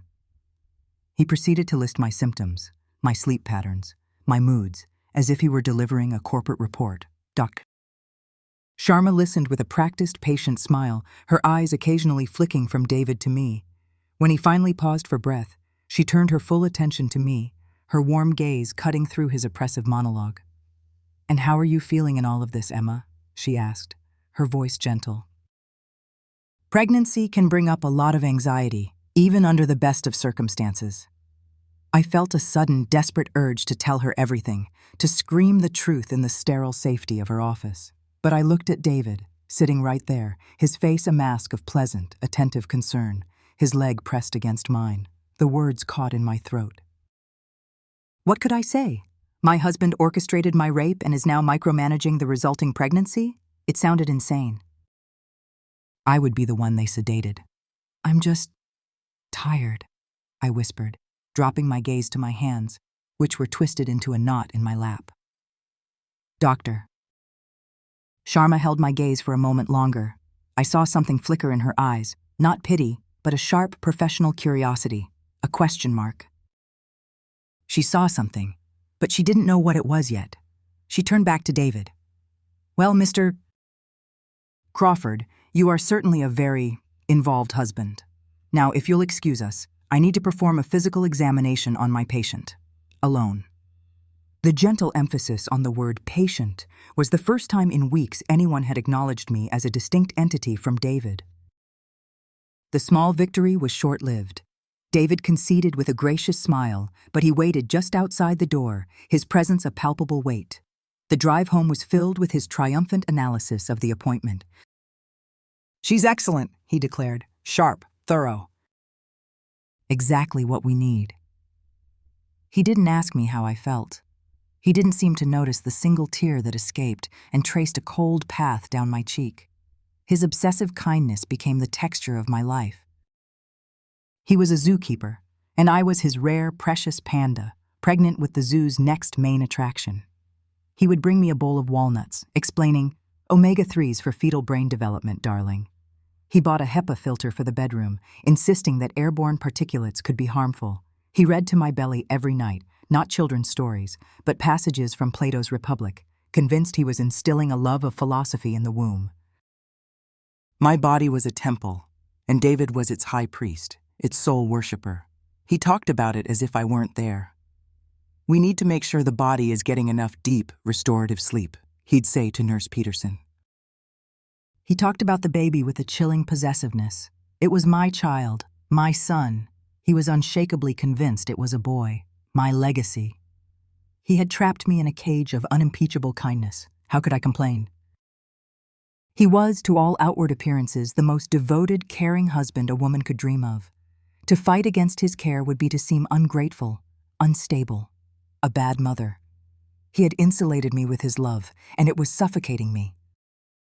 One evening he was rubbing my swollen ankles, his touch firm and clinical.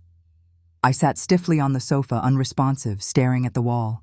He looked up at me, his face filled with an expression of what he genuinely, terrifyingly believed was profound love. "You're doing so well, Emma," he said, his voice soft with pride. "You're growing my child so perfectly. My child." The words hung in the air, a final, chilling confirmation. I wasn't his partner. I wasn't his wife. I was a vessel.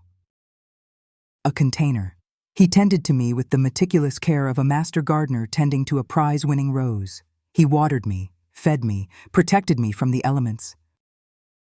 He did everything but see the person inside. He didn't want a wife. He wanted a womb, and his kindness was the cage that would ensure I delivered his prize. My child. The two words echoed in the silent rooms of my prison long after David had spoken them. They were a brand, a mark of ownership seared onto my soul. In the days that followed, I came to understand that I had been demoted. I was no longer even the porcelain doll on the shelf. An object, at least, has a static, finished beauty. I was now something more functional. I was the soil in which he had planted his seed. I was a process, an incubator, a means to an end. The shift was subtle but absolute. His kindness, once merely suffocating, now carried the chilling weight of a farmer tending to his prize-winning livestock. It was in this new reality that he announced we would be having Sunday dinner at his parents' house. "It's time, Emma," he said, his voice bright with an excitement that made my stomach turn. "Mother and father will be absolutely thrilled. We'll tell them over dessert." He presented it as a joyous, normal family milestone. For me, it felt like a death sentence. The thought of sitting at a dinner table surrounded by his family and performing the role of the happy, expectant mother was a prospect so horrifying it made me feel faint. I had to feign joy over a pregnancy that was, in fact, a 9-month-long violation. But my protests, had I even been able to form them, would have been useless. My feelings were no longer part of the equation. The drive to his parents' house was a study in contrasts. David was ebullient, tapping his fingers on the steering wheel in time with the classical music on the radio. He spoke of his parents' predictable delight, of the family heirlooms that would be passed down, of the continuation of the Crawford line. I sat beside him, a silent statue of dread, watching the vibrant autumn scenery of the Oregon countryside flash past my window. The world outside was bursting with life and color, a world I no longer belonged to. The Crawford family home was nothing like our minimalist glass box. It was a heavy, two-story colonial, built of dark brick and shrouded by ancient, sprawling oak trees. Inside, it was a museum of their lives. The air was thick with the scent of potpourri and old wood. Dark, heavy furniture crowded every room. The walls were covered in oil portraits of stern-faced ancestors and faded photographs in heavy silver frames.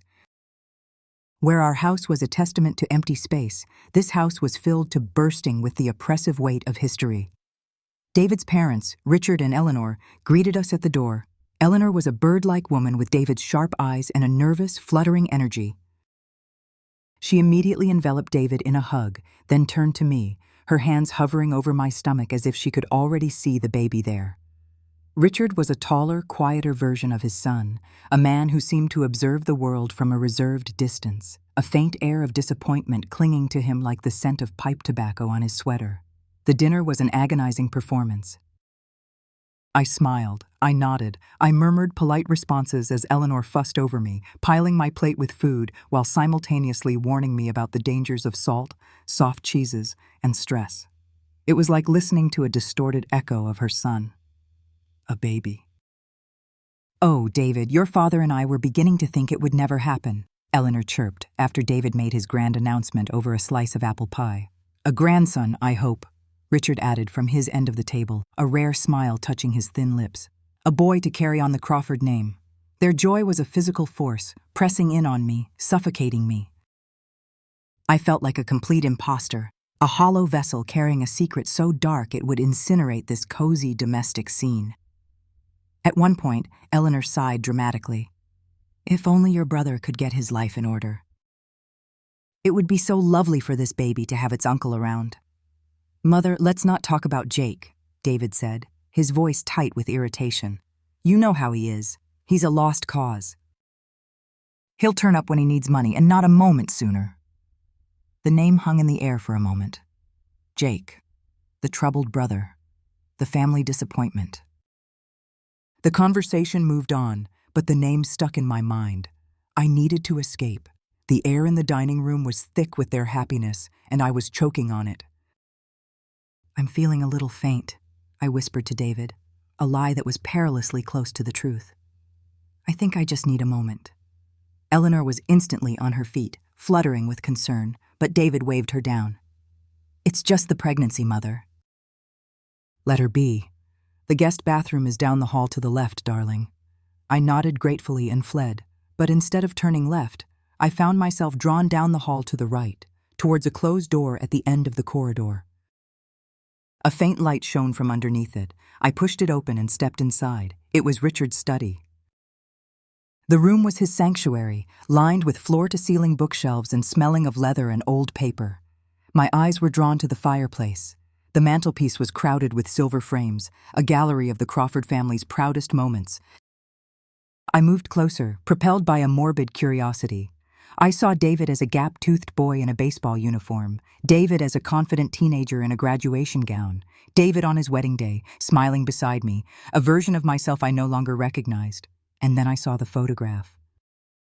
It was smaller than the others, tucked behind a larger one of David accepting an award. It was a casual, sun-drenched snapshot from a different era, the colors slightly faded. It depicted a backyard barbecue with laughing, unfamiliar faces in the background.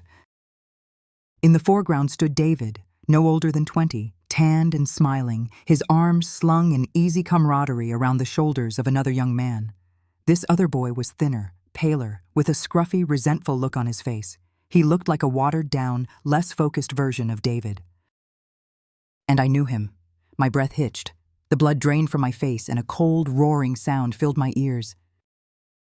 I didn't know him from another party or a family gathering. I knew the set of his jaw. I knew the shape of his eyes. I knew him from the suffocating darkness of my bedroom, from the silent, violent geography of my nightmares. My hand, trembling so violently I could barely control it, reached out and took the heavy silver frame from the mantel. My heart was a frantic drum against my ribs. It couldn't be. It was a trick of the light, a phantom of my traumatized mind. But then I saw the inscription. On the white border below the faded image, written in a looping feminine hand in faded blue ink, were the words, "David and Jake, that long summer at the lake, Jake." The name from the dinner table, the estranged brother, the lost cause. Jacob. The world didn't just tilt on its axis, it shattered into a million pieces. The roaring in my ears became the sound of my own universe collapsing.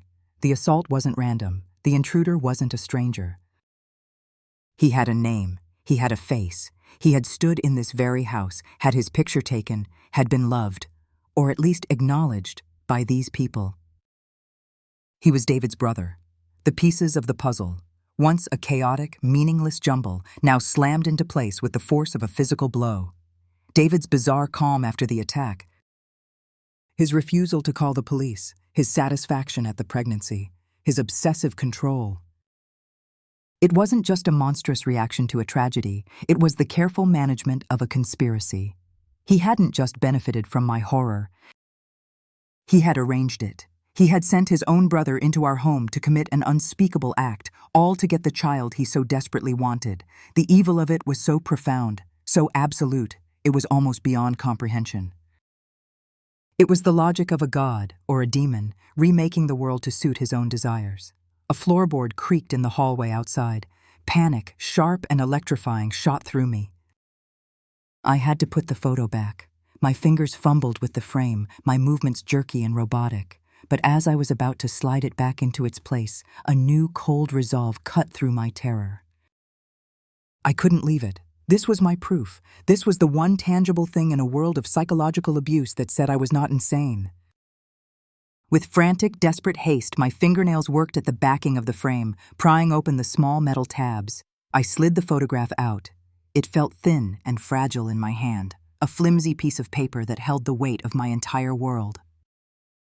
I slipped it into the deep pocket of the maternity dress I was wearing. Then I carefully replaced the frame's backing and set the now empty frame back on the mantelpiece, nudging it back into its original position. I took a deep, shuddering breath, smoothed down my dress, and walked out of the study, a serene, placid mask cemented onto my face. I rejoined the family in the living room, accepting a cup of decaffeinated tea from Eleanor, my hand perfectly steady. Inside, my mind was a raging inferno. I was no longer a victim.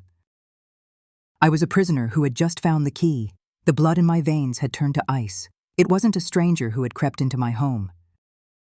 It was a ghost from David's own house. And a ghost, I now knew with a certainty that chilled me to the bone, can only be summoned. The drive home was a descent into a new circle of hell. The warm, cheerful lights of his parents' house receded in the rearview mirror, swallowed by the oppressive Oregon darkness. David was in high spirits, humming along to a Vivaldi concerto on the radio, his mood buoyant after a successful evening. He spoke of his mother's plans for a nursery, his father's pride, the bright future that lay ahead. "She's already knitting, you know," he said with a chuckle. "A yellow blanket. I told her it was a bit cliché, but you can't stop my mother once she has an idea in her head." I didn't respond. I couldn't. I sat rigid in the passenger seat, my body a block of ice, my mind a raging, silent inferno. The photograph in my pocket felt like a burning coal against my thigh. It was my truth, my terror, my only weapon. Every word David spoke, every cheerful, normal, husbandly utterance, was a lie built on a foundation of such profound evil it defied comprehension. The man beside me, humming Vivaldi, was a demon wearing my husband's skin. My silence was so absolute, so heavy and unnatural, that it finally penetrated his cheerful bubble. The humming stopped. He glanced over at me, his smile faltering slightly in the dim glow of the dashboard lights. "Tired, darling?" he asked, his voice softening with that familiar, patronizing concern. "It was a big night for you, a lot of excitement." His question hung in the charged silence of the car. This was it. The moment was upon me, whether I was ready or not. My throat was dry, a desert of fear. I swallowed, and the sound was unnaturally loud. "I have a question," I said. My voice was a low, rasping whisper, a sound I didn't recognize as my own. I reached into my pocket, my fingers closing around the flimsy rectangular piece of paper. It felt immensely heavy, as if it contained the weight of all the world's sins. I pulled it out and held it up between us, the faded image of the two brothers illuminated in the eerie green light of the dashboard. "Who is this, David?" He glanced at it. The cheerful mask didn't just slip, it evaporated. His knuckles whitened on the steering wheel. His jaw clenched so tightly I could see the muscle jump. His eyes, fixed on the road ahead, became cold, hard, and flat. There was no flicker of surprise, no confusion, no denial. There was only the chilling, silent acknowledgement of a man whose meticulous plan had just encountered an unforeseen variable. He knew exactly what it was and exactly where I had gotten it. He didn't speak. With a sudden, violent jerk, he wrenched the steering wheel to the right, pulling the car off the pavement and onto the gravel shoulder of the deserted country road. The tires crunched loudly, spitting stones into the darkness. He slammed the gearshift into park and cut the engine. The Vivaldi died. The world went utterly, terrifyingly silent, save for the faint, metallic ticking of the cooling engine. We were suspended in darkness, miles from anywhere, alone with the monstrous truth that now sat between us. He turned to face me. The man I saw in the gloom was not my husband. He was not the charming architect, the doting caregiver, or the concerned son. He was a stranger, his face a mask of cold, resolute calm, his eyes empty of everything but a terrifying, implacable will. "For 5 years, we tried to have a child," he began. His voice was unnervingly level, devoid of any emotion. It was the voice of a man delivering a lecture. "For 5 years, I watched you ache with disappointment every month. I told you the doctor said we were both fine." That was a lie. He paused, letting the weight of that first admission sink in. "The doctor said you were perfect, a textbook example of female fertility." "The problem," he said, the word dripping with a self-loathing so profound it was venomous, "was me. Azoospermia, a complete absence of sperm. I am sterile, Emma, a biological dead end, a failure in the most fundamental sense of the word." He looked away, out his side window into the blackness, as if the shame of the admission was too great to bear while looking at me. I could have accepted not having a child that carried my own blood. I could have lived with that failure. But what I could not accept, what I would not allow, was a life where you were not a mother. I would not allow that dream to die inside you because of my deficiency.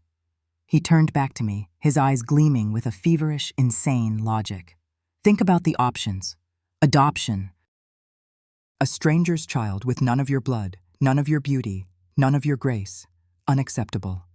A sperm donor. The thought of some anonymous man's seed inside you, growing in your body. It made me physically ill. It had to be yours, Emma. The child had to be biologically, unequivocally, yours. Your perfection had to be passed on." My mind was reeling, trying to follow the twisted path of his reasoning. I felt a wave of nausea, the same sickness from the early weeks of the pregnancy, but this time it was born of pure, psychological revulsion. "So I engineered a solution," he continued, his voice gaining strength, as if proud of his own ingenuity. "A creative answer to an impossible problem. My brother, Jake." He said the name with a sneer. "He is weak." "Pathetic. He has my family's blood, but none of its strength. He was in debt as usual, and he would do anything for money. So I made him an offer." The car became a vacuum, sucking all the air from my lungs. I couldn't breathe. "He was just a tool, Emma," David said, his voice dropping to an intense, conspiratorial whisper. "Think of him as a syringe, a delivery mechanism. He delivered the necessary genetic material, a close enough approximation to my own, so that you could create our child. He was an instrument, nothing more, a momentary, unpleasant inconvenience for a lifetime of happiness. He was in your house for less than 20 minutes. A small price to pay for a family, wouldn't you agree? I stared at him, my soul shrinking from the sheer, colossal monstrosity of his words. He had dehumanized his own brother, dehumanized me, dehumanized the very act of creation, all in service of his own warped, obsessive desire. He seemed to take my stunned silence as a sign that I was beginning to understand, to appreciate the genius of his plan. He leaned closer, his eyes burning into mine. "I did it for us," he insisted, a terrifying sincerity in his voice. "I gave us a child, Emma. I orchestrated a miracle when God and nature had failed us. I knew the process would be difficult for you to accept at first, but I was certain, that once the pregnancy was real, once you felt the baby growing inside you, you would see the profound beauty of the outcome. I thought you would be able to forgive the ugliness of the method. I thought you would understand." His final words, his insane belief that I would understand, were what finally shattered my paralysis. It was the ultimate violation, not just of my body, not just of my home, but of my very sanity. He had not only committed an act of unimaginable evil, but he expected me to applaud him for it, to ratify his madness, to be grateful. My lips parted, and a single word escaped, not in a shout, but in a whisper of pure, horrified awe. "Monster." The word hung in the air between us, a small, quiet, definitive judgment. Monster. David's face, illuminated in the stark glow of the dashboard, didn't register anger. It registered something far more chilling: disappointment. He looked at me as a brilliant professor would look at a promising student who had just failed the simplest part of an exam. He sighed, a sound of deep, weary frustration. "Emma, you're being emotional," he said, his voice laced with a condescending patience. "You're letting the unpleasantness of the method cloud your judgment. You're not seeing the beautiful, logical outcome. I've given you a child." Our child. He turned the key in the ignition. The engine roared back to life, and the Vivaldi concerto, which had been paused mid-crescendo, flooded the car once more with its frantic, elegant notes. He pulled the car back onto the dark, empty road, and we drove the rest of the way home in a silence that was profoundly different from the one on the way to his parents' house. That had been the silence of my ignorance and dread. This was the silence of my horrifying enlightenment. My terror, which had been a wild, chaotic storm inside me, began to change. As we drove, the wind and rain of my fear subsided, and a new weather system formed. It was cold, still, and diamond hard. It was the calm of the Arctic, the terrifying clarity of ice. He thought my whisper of monster was my final broken judgment. He was wrong. It was my first clear-eyed diagnosis. I finally saw him. I saw the whole machine, the intricate, monstrous blueprint of his mind. And in that moment of absolute clarity, I understood that screaming, fighting, or crying would be utterly useless. He would welcome those reactions. They would confirm his narrative of me as a hysterical, emotional woman who needed to be managed. He would have me medicated, institutionalized, declared an unfit mother before I could utter a single word of truth to the outside world. He had built my cage so perfectly that any attempt to rattle its bars would only prove his point that I needed to be caged. No, fighting him on his terms was impossible. I had to fight him on mine. My only weapon was not my voice or my fists or the truth. My only weapon was his perception of me. He saw a fragile, emotional, malleable doll, and that is what I would have to become. The idea began to form in the icy stillness of my mind, a strategy born of utter desperation. I would not be his victim. I would be his masterpiece. We arrived home. The house, our beautiful prison, was dark and silent. David unlocked the door and stepped inside, expecting me to follow like a chastened child. He expected tears. He expected a scene. I gave him neither. I walked past him into the living room, my movements calm and deliberate. "Emma," he began, his voice softening, ready to deploy his arsenal of manipulative comfort. "Let's talk this through." I turned to him, my face a carefully constructed blank slate. "I'm tired, David," I said, my voice flat, empty of the horror that was screaming inside me. "I need to think." I let my gaze drift down towards my own belly. I need to think about the baby. It was the first line of my new performance, and it was perfect. I saw the shift in his eyes. He had expected me to be focused on the past, on the violation. By focusing on the baby, his prize, his creation, I was speaking his language. I was showing him that I might, just might, be capable of his brand of logic. The days that followed were a quiet, intense rehearsal. The rage and terror did not vanish, but I packed them down, deep inside me, compressing them into a small, dense, diamond-hard core of resolve. This core became my engine. For weeks, I had seen this growing life inside me as a parasite, a symbol of my trauma.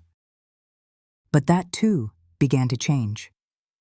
One afternoon, I was lying on the bed, my mind racing, planning, when I felt it. A soft, unmistakable flutter deep within me. A quickening. It was not a violent kick, but a gentle, insistent tremor, like the wing of a trapped bird.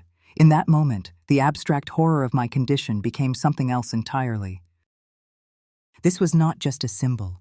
This was a person, an innocent, a life that had not asked for this monstrous beginning, a captive, just like me. And my purpose, which had been a nebulous desire for revenge, crystallized. My goal was no longer to burn David's world down for what he did to me. It was to save this child from him. This tiny, fluttering life deserved a chance to be free of its monstrous father, to grow up in the light, not in the shadow of his suffocating, evil love. I was no longer fighting for my past. I was fighting for my child's future. My performance began in earnest.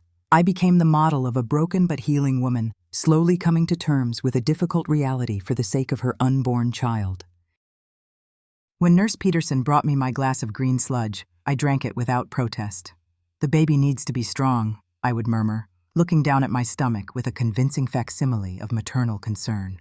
The nurse would nod, a satisfied little smile on her lips. I allowed David to resume his nightly readings to my belly. I would lie still, my eyes closed, a placid expression on my face, while he filled the room with the words of dead philosophers. Inside, I was not listening to Plato. I was listening to the sound of his voice, analyzing its rhythms, memorizing its cadence, studying my enemy. One evening, he was looking over the blueprints for the nursery. "I was thinking of a mural on this wall," he said. "Something classical, perhaps a pastoral scene." The old Emma would have remained silent. The new Emma, the actress, saw her cue. I looked at the plans, a thoughtful frown on my face. "It's lovely, David," I said quietly. "But perhaps the crib should go here, against this wall. It's farther from the window, so there's no chance of a draft." He looked up from the plans, a slow, brilliant smile spreading across his face. He was delighted. It was the first interest I had shown. It was a maternal, practical suggestion. It was proof that I was finally accepting my role, becoming the mother he wanted me to be.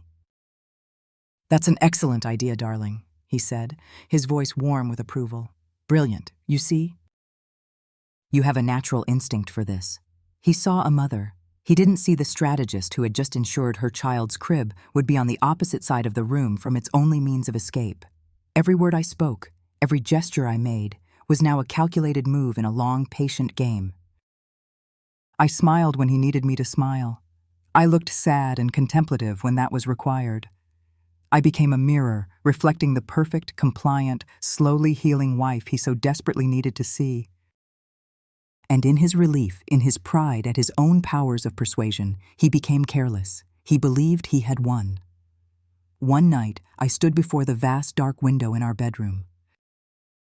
In the reflection, I saw the woman I was pretending to be, soft, pregnant, placid, her hands resting gently on her rounded stomach.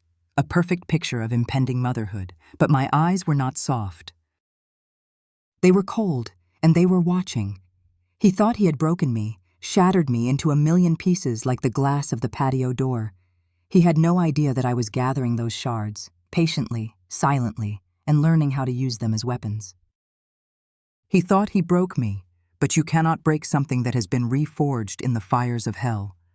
I stopped being his porcelain doll. I became a mirror, reflecting the perfect wife he wanted to see, while hiding the avenger I had become. My life as the actress became a grueling, full-time occupation. I learned my lines, I hit my marks, I wore my costume of placid maternity with a discipline that would have impressed the most demanding of directors. The next appointment with Dr. Sharma was marked on the calendar in David's study. To him, it was a routine progress report. To me, it was my only chance, the one scene where I might be able to break character and whisper a desperate, off-script plea for help. It was my D-Day. For such a campaign, I needed a weapon. A simple thing, a pencil or a pen, had become contraband in my world. David managed all correspondence, all lists, all writing. His study was his domain, and I was rarely allowed inside. But desperation is the mother of invention. One evening, I brought him a glass of iced water as he worked at his great mahogany desk. As I set it down, my hand trembled, a believable symptom of my delicate condition, and a few drops of water spilled onto a stack of unimportant papers. "Oh, darling, how clumsy of me," I murmured, my voice full of soft apology.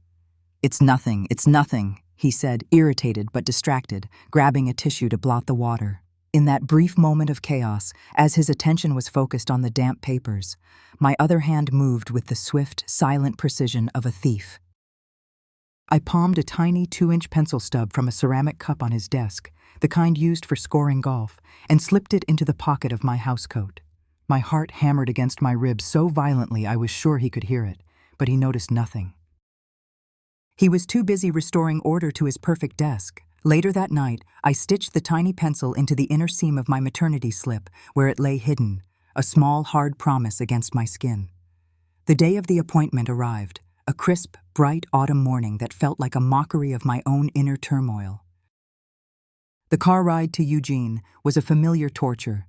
David was in excellent spirits, detailing the latest research he'd read on the importance of classical music for cognitive development in the 3rd trimester. His voice was a meaningless drone in my ears. All I could feel was the slight pressure of the pencil against my ribs, a secret I had to protect with my life. The waiting room was an assault of cheerful normalcy. Pregnant women, round and glowing, chatted with their husbands, their faces full of hope. I sat beside David, a serene smile fixed on my face, my hands clasped over my belly, the perfect picture of maternal bliss. Inside, I was rehearsing my lines, my moves, my one desperate gambit, over and over again. "Emma Crawford," a nurse called. David stood with me, ready to follow. The nurse gave him a polite but firm smile. "Mr.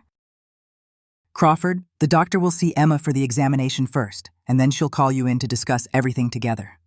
David's own smile tightened. He did not like to be excluded, but he could not argue without looking unreasonable.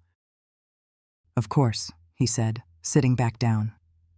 "Take good care of my girls." He patted my stomach as I passed, a gesture of ownership for the nurse's benefit. The exam room door closing, shutting him out, was the first breath of clean air I had taken all day.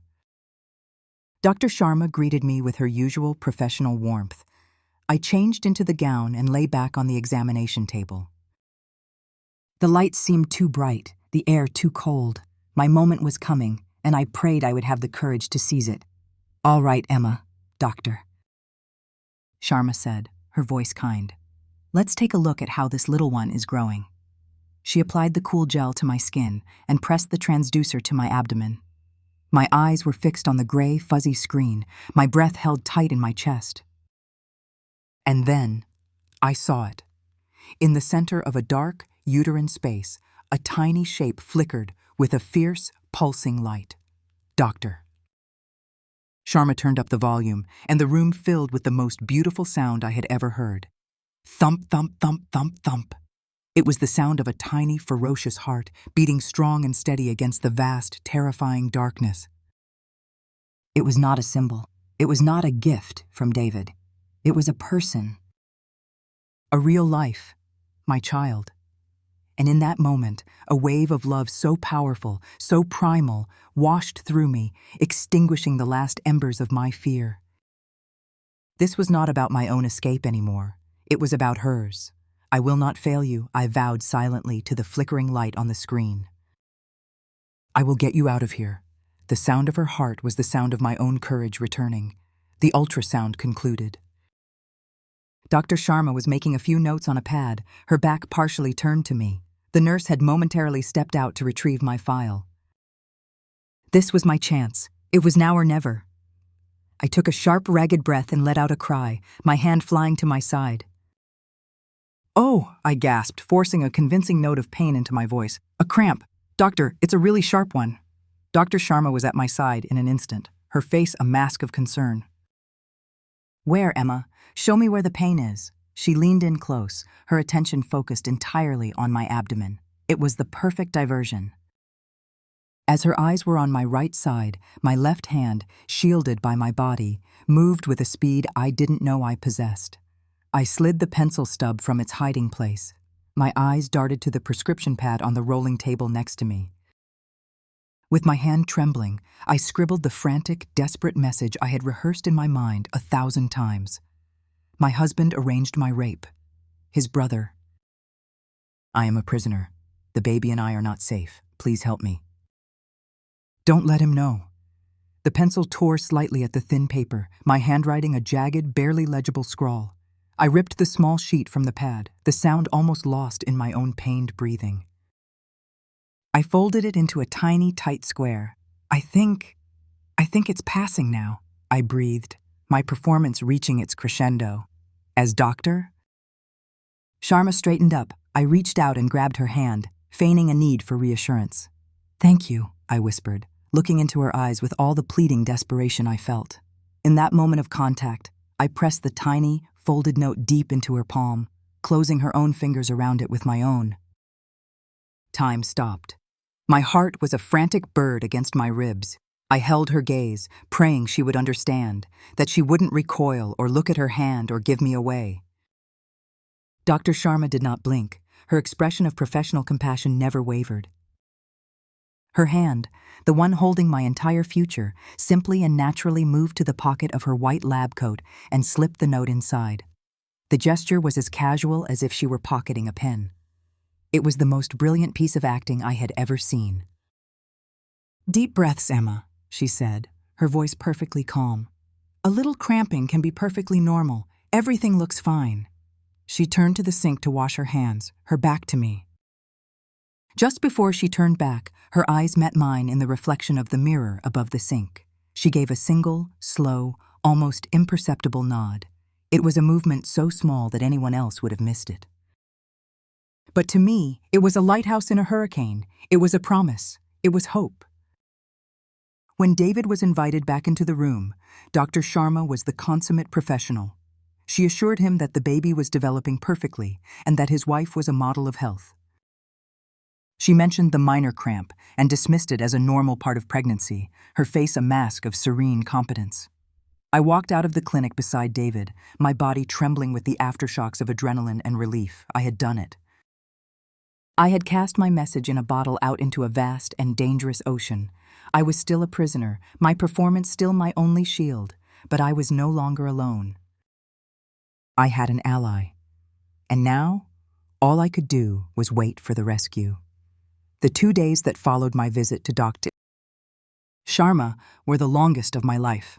I existed in a state of suspended animation, my nerves stretched so taut that the slightest sound, the crunch of tires on the driveway, the ring of a telephone that never came, sent a jolt of pure adrenaline through me. Hope is a fragile, terrifying thing when you have lived without it for so long. With every passing hour, a cold dread began to seep back in. Had she understood? Had she believed me? Or had she dismissed my frantic scrawl as the paranoid fantasy of a hormonal pregnant woman, crumpled it up, and thrown it away? Maintaining my performance as the compliant wife became an act of Herculean effort.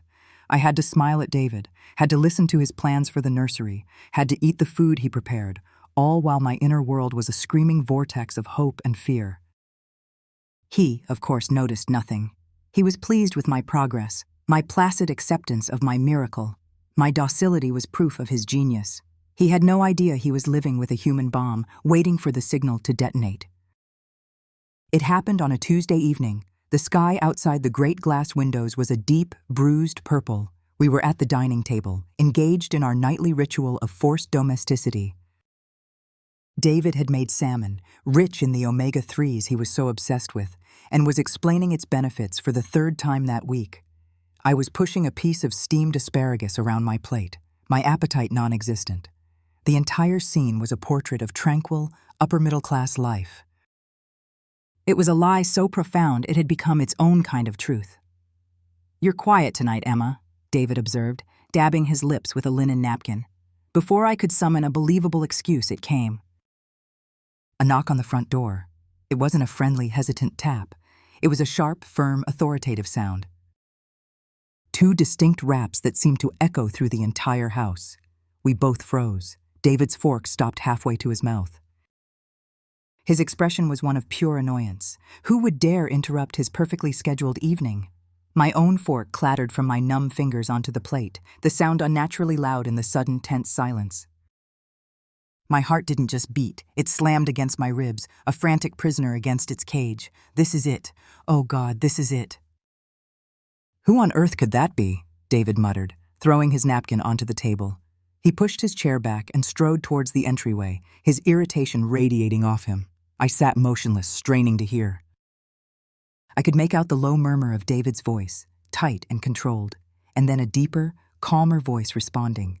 A man's voice. After a moment, David returned, and he was not alone.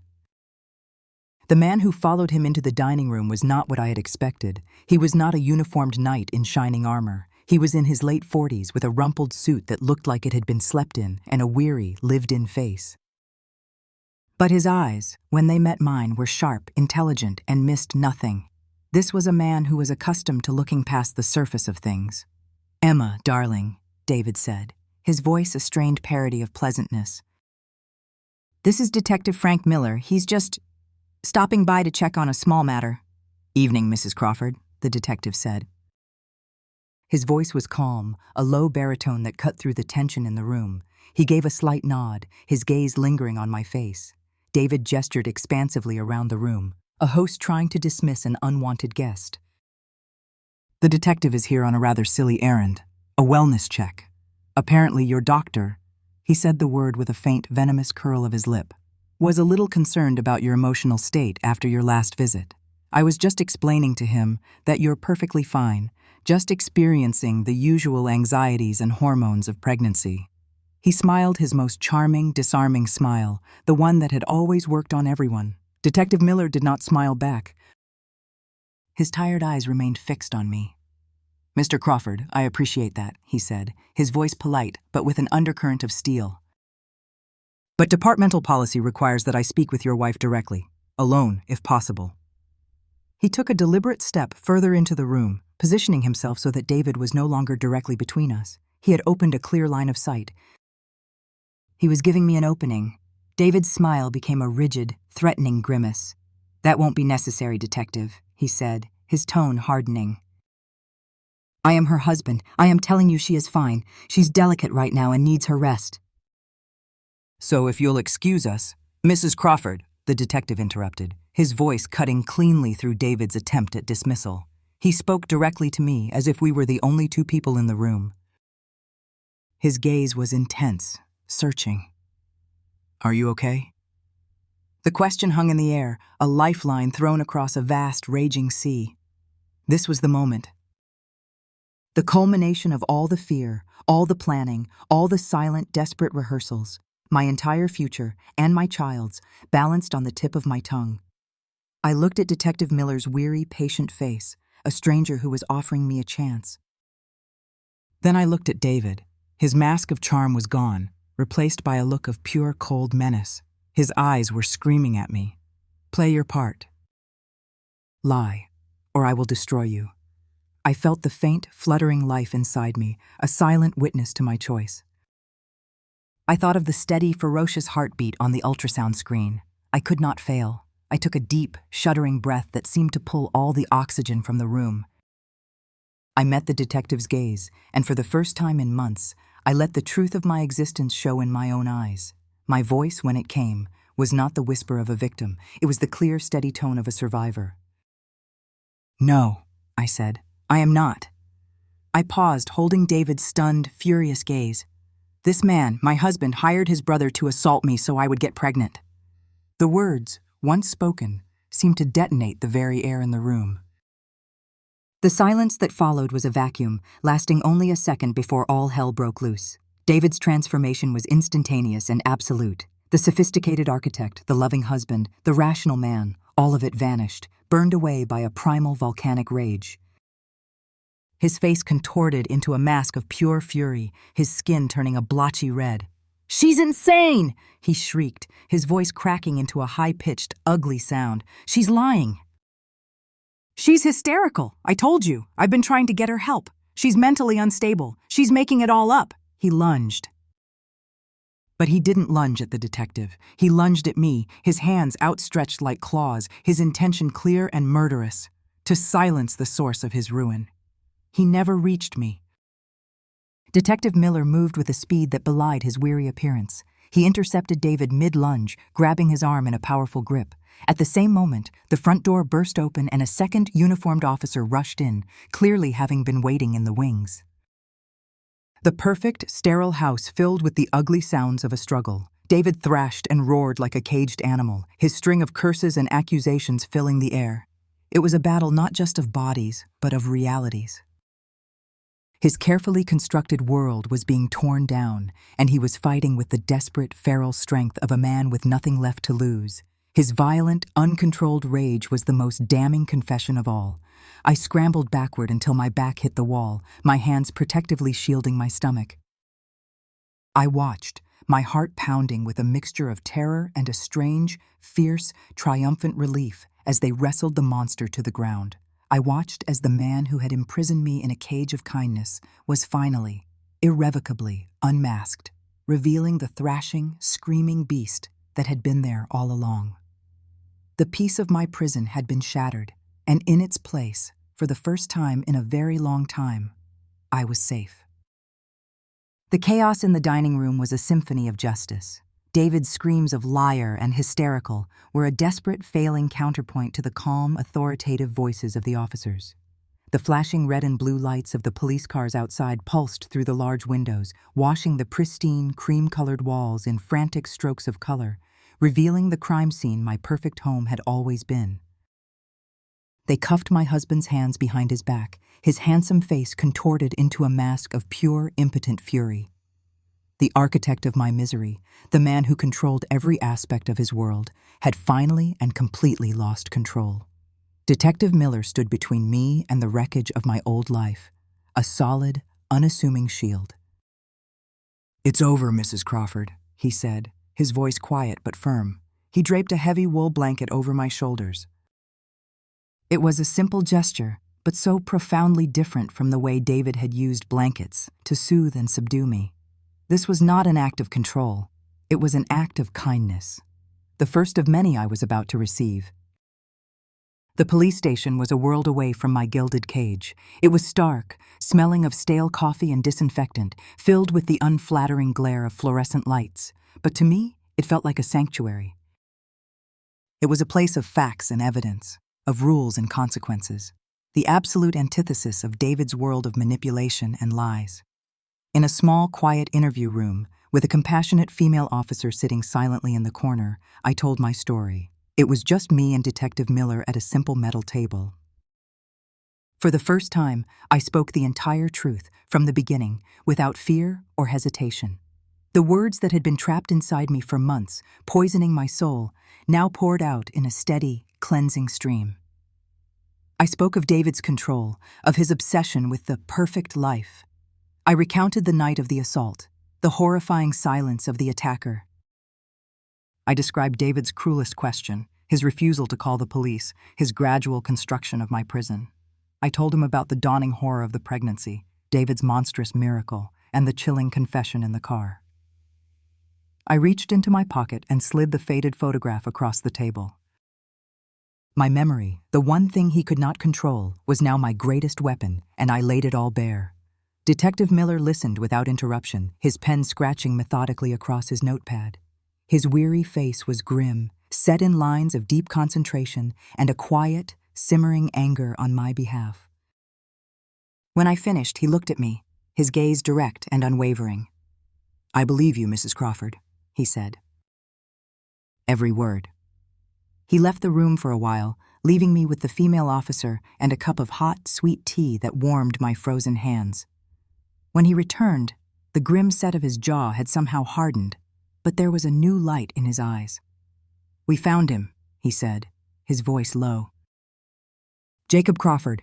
He was in a rundown apartment on the other side of town." He paused, taking a deep breath. "He didn't put up a fight. The moment my officer said his brother's name, he just crumbled. He confessed to everything, Emma." I flinched at the use of my first name, the intimacy of it after months of being an object. "He corroborated your entire story," Miller continued. "The plan, the money David paid him, the key David gave him to the back door. He said David told him you were a willing participant, that it was a surprise role-playing scenario you had both agreed to.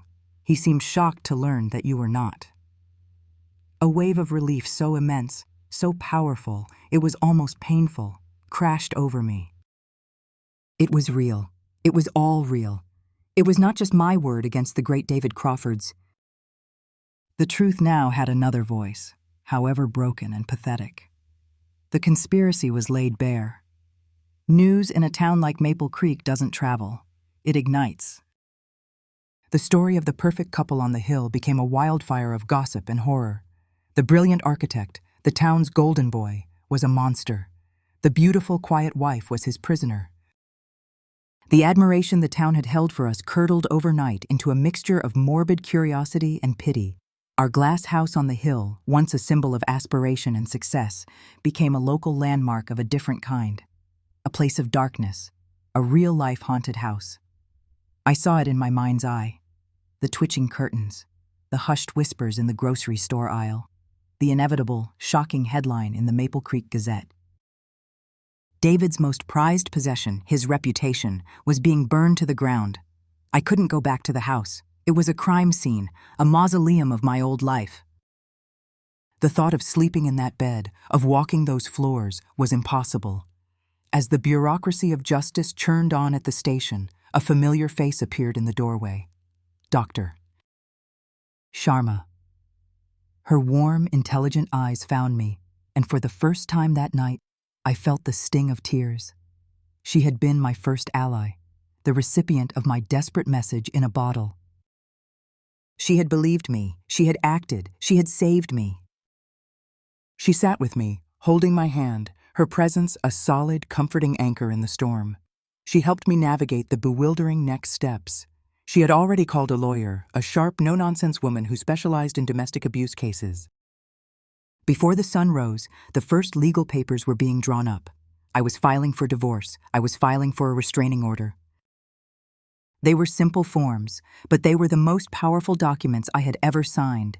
Each stroke of the pen was an act of severing, an act of reclaiming my own name. That night, Sharma drove me not to a hotel, but to a simple, unmarked brick building in a quiet part of Eugene. It was a women's shelter.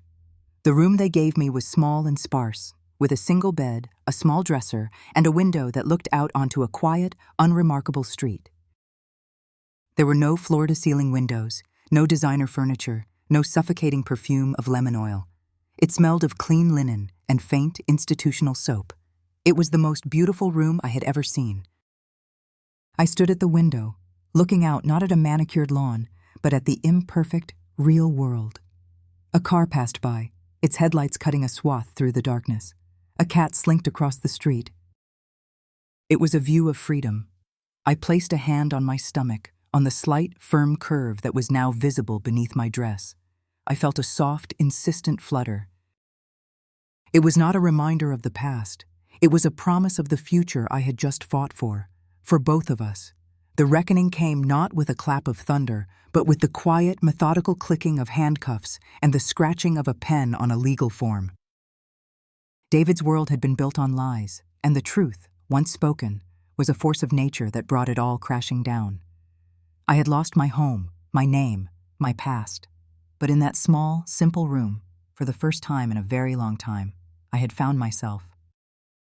The small, clean room at the shelter became my command center.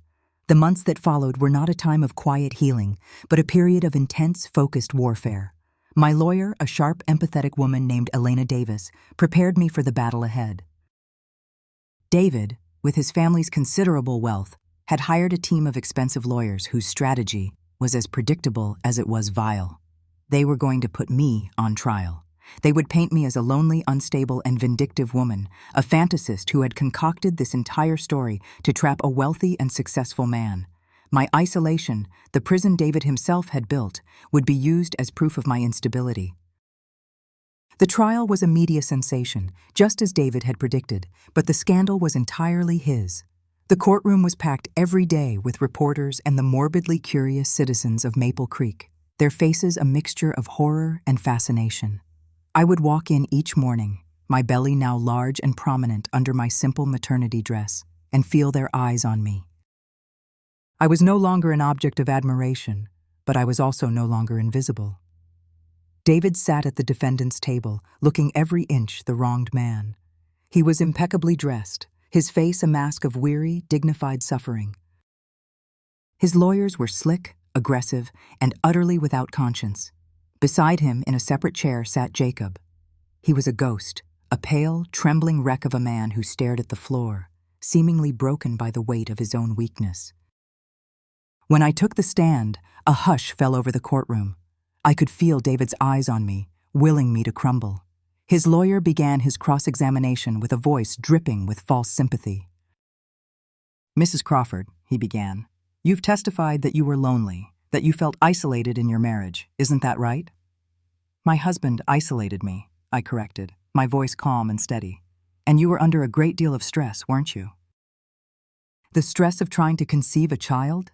Isn't it possible, Mrs. Crawford, in your fragile emotional state, that you created a fantasy, a narrative to explain a pregnancy that perhaps had a more commonplace origin?" He was insinuating I'd had an affair and invented this story to cover it up. The old Emma would have dissolved into tears. But the actress, the survivor, looked directly at the jury. "No," I said, my voice clear and unwavering. "That is not what happened. For 2 days, he attacked me, trying to twist my words, to use my trauma as a weapon against me. But my time as a performer in David's house had forged an iron self-control within me. I answered every question with the simple, unadorned truth. I was calm, I was precise, and I was, for the first time, utterly believable. Then came our evidence. The faded photograph of David and his brother was entered as Exhibit A. Sharma took the stand, a pillar of professional credibility, and described my distress and the desperate, scribbled note I had pressed into her hand. The note itself was shown to the jury, my frantic, terrified handwriting a silent testimony. The arresting officers described David's violent, screaming rage, the instant shattering of his civilized facade. The final, devastating blow was the taped confession of Jacob Crawford. His miserable, halting voice filled the courtroom, confessing to the entire sordid arrangement. The money, the key, David's assurances that I was a willing participant. He sobbed as the tape played, his shoulders shaking. The jury was out for less than 2 hours.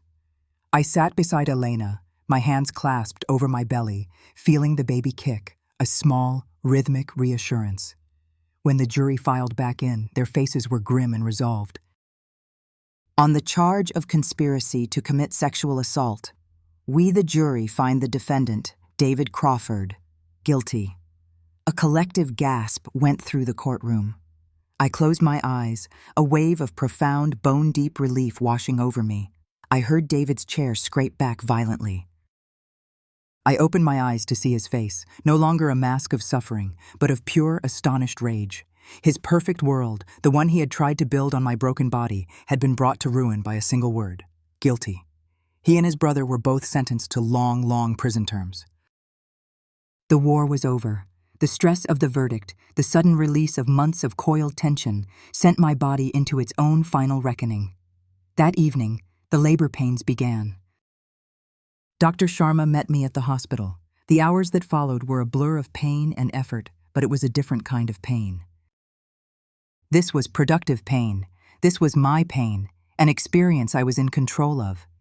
It was the final, physical act of purging the past, of pushing the last remnants of David's poison out of my life. And then, in the quiet, sterile room, after a final, monumental effort, she was here. They laid her on my chest, a tiny, squirming, red-faced creature, impossibly small and unbelievably real. She was wailing, a thin, furious cry against the injustice of being pulled from a warm, dark world into the bright, cold light. I looked down at her perfect miniature fingers, at the downy black hair plastered to her head, at her scrunched-up, angry little face, and in that instant, every theory, every fear, every last agonizing question about her origins evaporated into nothingness. It did not matter where she came from. All that mattered was that she was here, she was mine, and the love that flooded my heart was so fierce, so absolute, so overwhelmingly powerful that it cleansed every last dark corner of my soul. She was not a wound, she was a miracle, but she was my miracle, not David's. A nurse came in, clipboard in hand. "We need to fill out the birth certificate, dear," she said kindly. "Baby's name?" "Lily," I said without hesitation. "And the father's name?" she asked, her pen poised over the form. I looked down at the tiny, perfect girl sleeping on my chest, and I felt a strength I had never known. "There is no father," I said, my voice clear and firm. "Her name is Lily. Lily Hayes. I gave her my name, my own name. I claimed her, and in doing so I claimed myself." We were a new family, born not of a lie, but of a hard-won, terrifying, and beautiful truth. In the quiet of the hospital room, as the world outside buzzed with the news of the verdict, my own world had shrunk to the size of the tiny, warm bundle in my arms. Her breathing was a soft, rhythmic whisper, the most peaceful sound I had ever heard. They thought she would be a constant reminder of my pain. They were wrong. She was a constant reminder of my strength. She was the first sunrise after the longest night of my life. The hospital room was a sterile, white cocoon. For 3 days, the world outside ceased to exist. There were no reporters, no lawyers, no ghosts of the past. There was only the solid, warm weight of my daughter sleeping on my chest, the soft scent of her skin, the gentle rhythm of her breathing. I, who had been an object for so long, was now the entire universe to another human being. In that small room, a new family was born, a tiny, fierce tribe of 2. We were Emma and Lily Hayes, and we were starting with nothing but each other. It was more than enough. That was more than 50 years ago. The sun is warm on my face today. I am 80 years old, and my bones ache in the morning. But it is a good ache, the ache of a body that has lived and worked and fought and loved. I am sitting in my garden, a chaotic, vibrant jungle of my own making.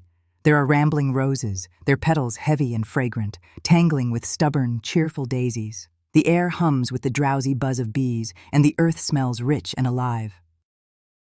It is a messy, imperfect, and beautiful garden. It is everything the glass house in Maple Creek was not. The screen door of my small, yellow cottage creaks open, and Lily walks out, carrying 2 tall glasses of iced tea, condensation beading on their sides. She is a woman now, with laugh lines around her eyes, my eyes, and a quiet, confident strength that takes my breath away. She is a doctor, a pediatrician who mends the small bodies of children, and her hands are gentle and sure. She hands me a glass and settles into the wicker chair beside me. We are silent for a moment, watching a monarch butterfly dance over the lavender bushes. I have just finished telling her everything. The whole story, from the beginning, with all the ugly, painful details I had shielded her from when she was younger. She knew the broad strokes, of course, the lies, the trial, the reason we were the Hayes family and not some other. But she had never heard the full confession in the car, or felt the chill of the doctor's office. She reaches over and takes my wrinkled hand in her own. Her grip is firm. "He never deserved you," she says, her voice quiet, but filled with a deep, retroactive anger on my behalf. I look at her, at the incredible, strong woman she has become, and I feel no anger at all. Only a profound, weary peace. "No, my love, he didn't," I say. "But the world works in cruel, strange ways. If it weren't for the ugliest parts of my life, I never would have had the most beautiful part." I squeeze her hand. I never would have had you. We talked for a while longer, tying up the last loose threads of the past. David died in prison about a decade ago, of a heart attack. He never admitted his guilt, never showed a shred of remorse. He spent years on fruitless appeals, his letters to the parole board filled with the same delusional narrative of a hysterical wife and a tragic misunderstanding. He became a forgotten man, his architectural legacy forever stained and overshadowed by his crimes. His name, the one he was so desperate to pass on, died with him. Jacob was released from prison after serving his time. I heard once, years ago, that he was working as a handyman in another state, a quiet, broken man who never recovered from being his brother's tool. I have never wasted a moment of my life feeling anything for him but a faint, distant pity. I never remarried. After David, the idea of surrendering even a fraction of my hard-won autonomy to another person was unthinkable. My life became about two things: raising Lily and making sure that what happened to me would happen to fewer women. I volunteered at the shelter that had taken us in, eventually joining its board. I learned to use my voice, not in a whisper, but in testimony before state legislatures and at national conferences. I told my story, not for sympathy, but as a weapon, as a tool to build better shelters, to pass stronger laws, to teach others to recognize the bars of a cage built from kindness. Lily gets up to take our empty glasses inside. "I'll be right back, Mom," she says, kissing the top of my head. I am left alone in the warm, fading light, surrounded by the life I have cultivated. I look at the small, cheerful cottage where my daughter, a good and happy person, lives and thrives. I think of the man who believed legacy was a thing you could steal, a name you could force upon the future. He wanted a legacy of his own making, a child to carry his name. And in the end, he got what he deserved, a prison cell and a forgotten name. I got a daughter. I got my freedom. I got to watch my Lily grow, not in the shadow of his monstrous ego, but in the sun. And that, I believe, is the most perfect revenge of all.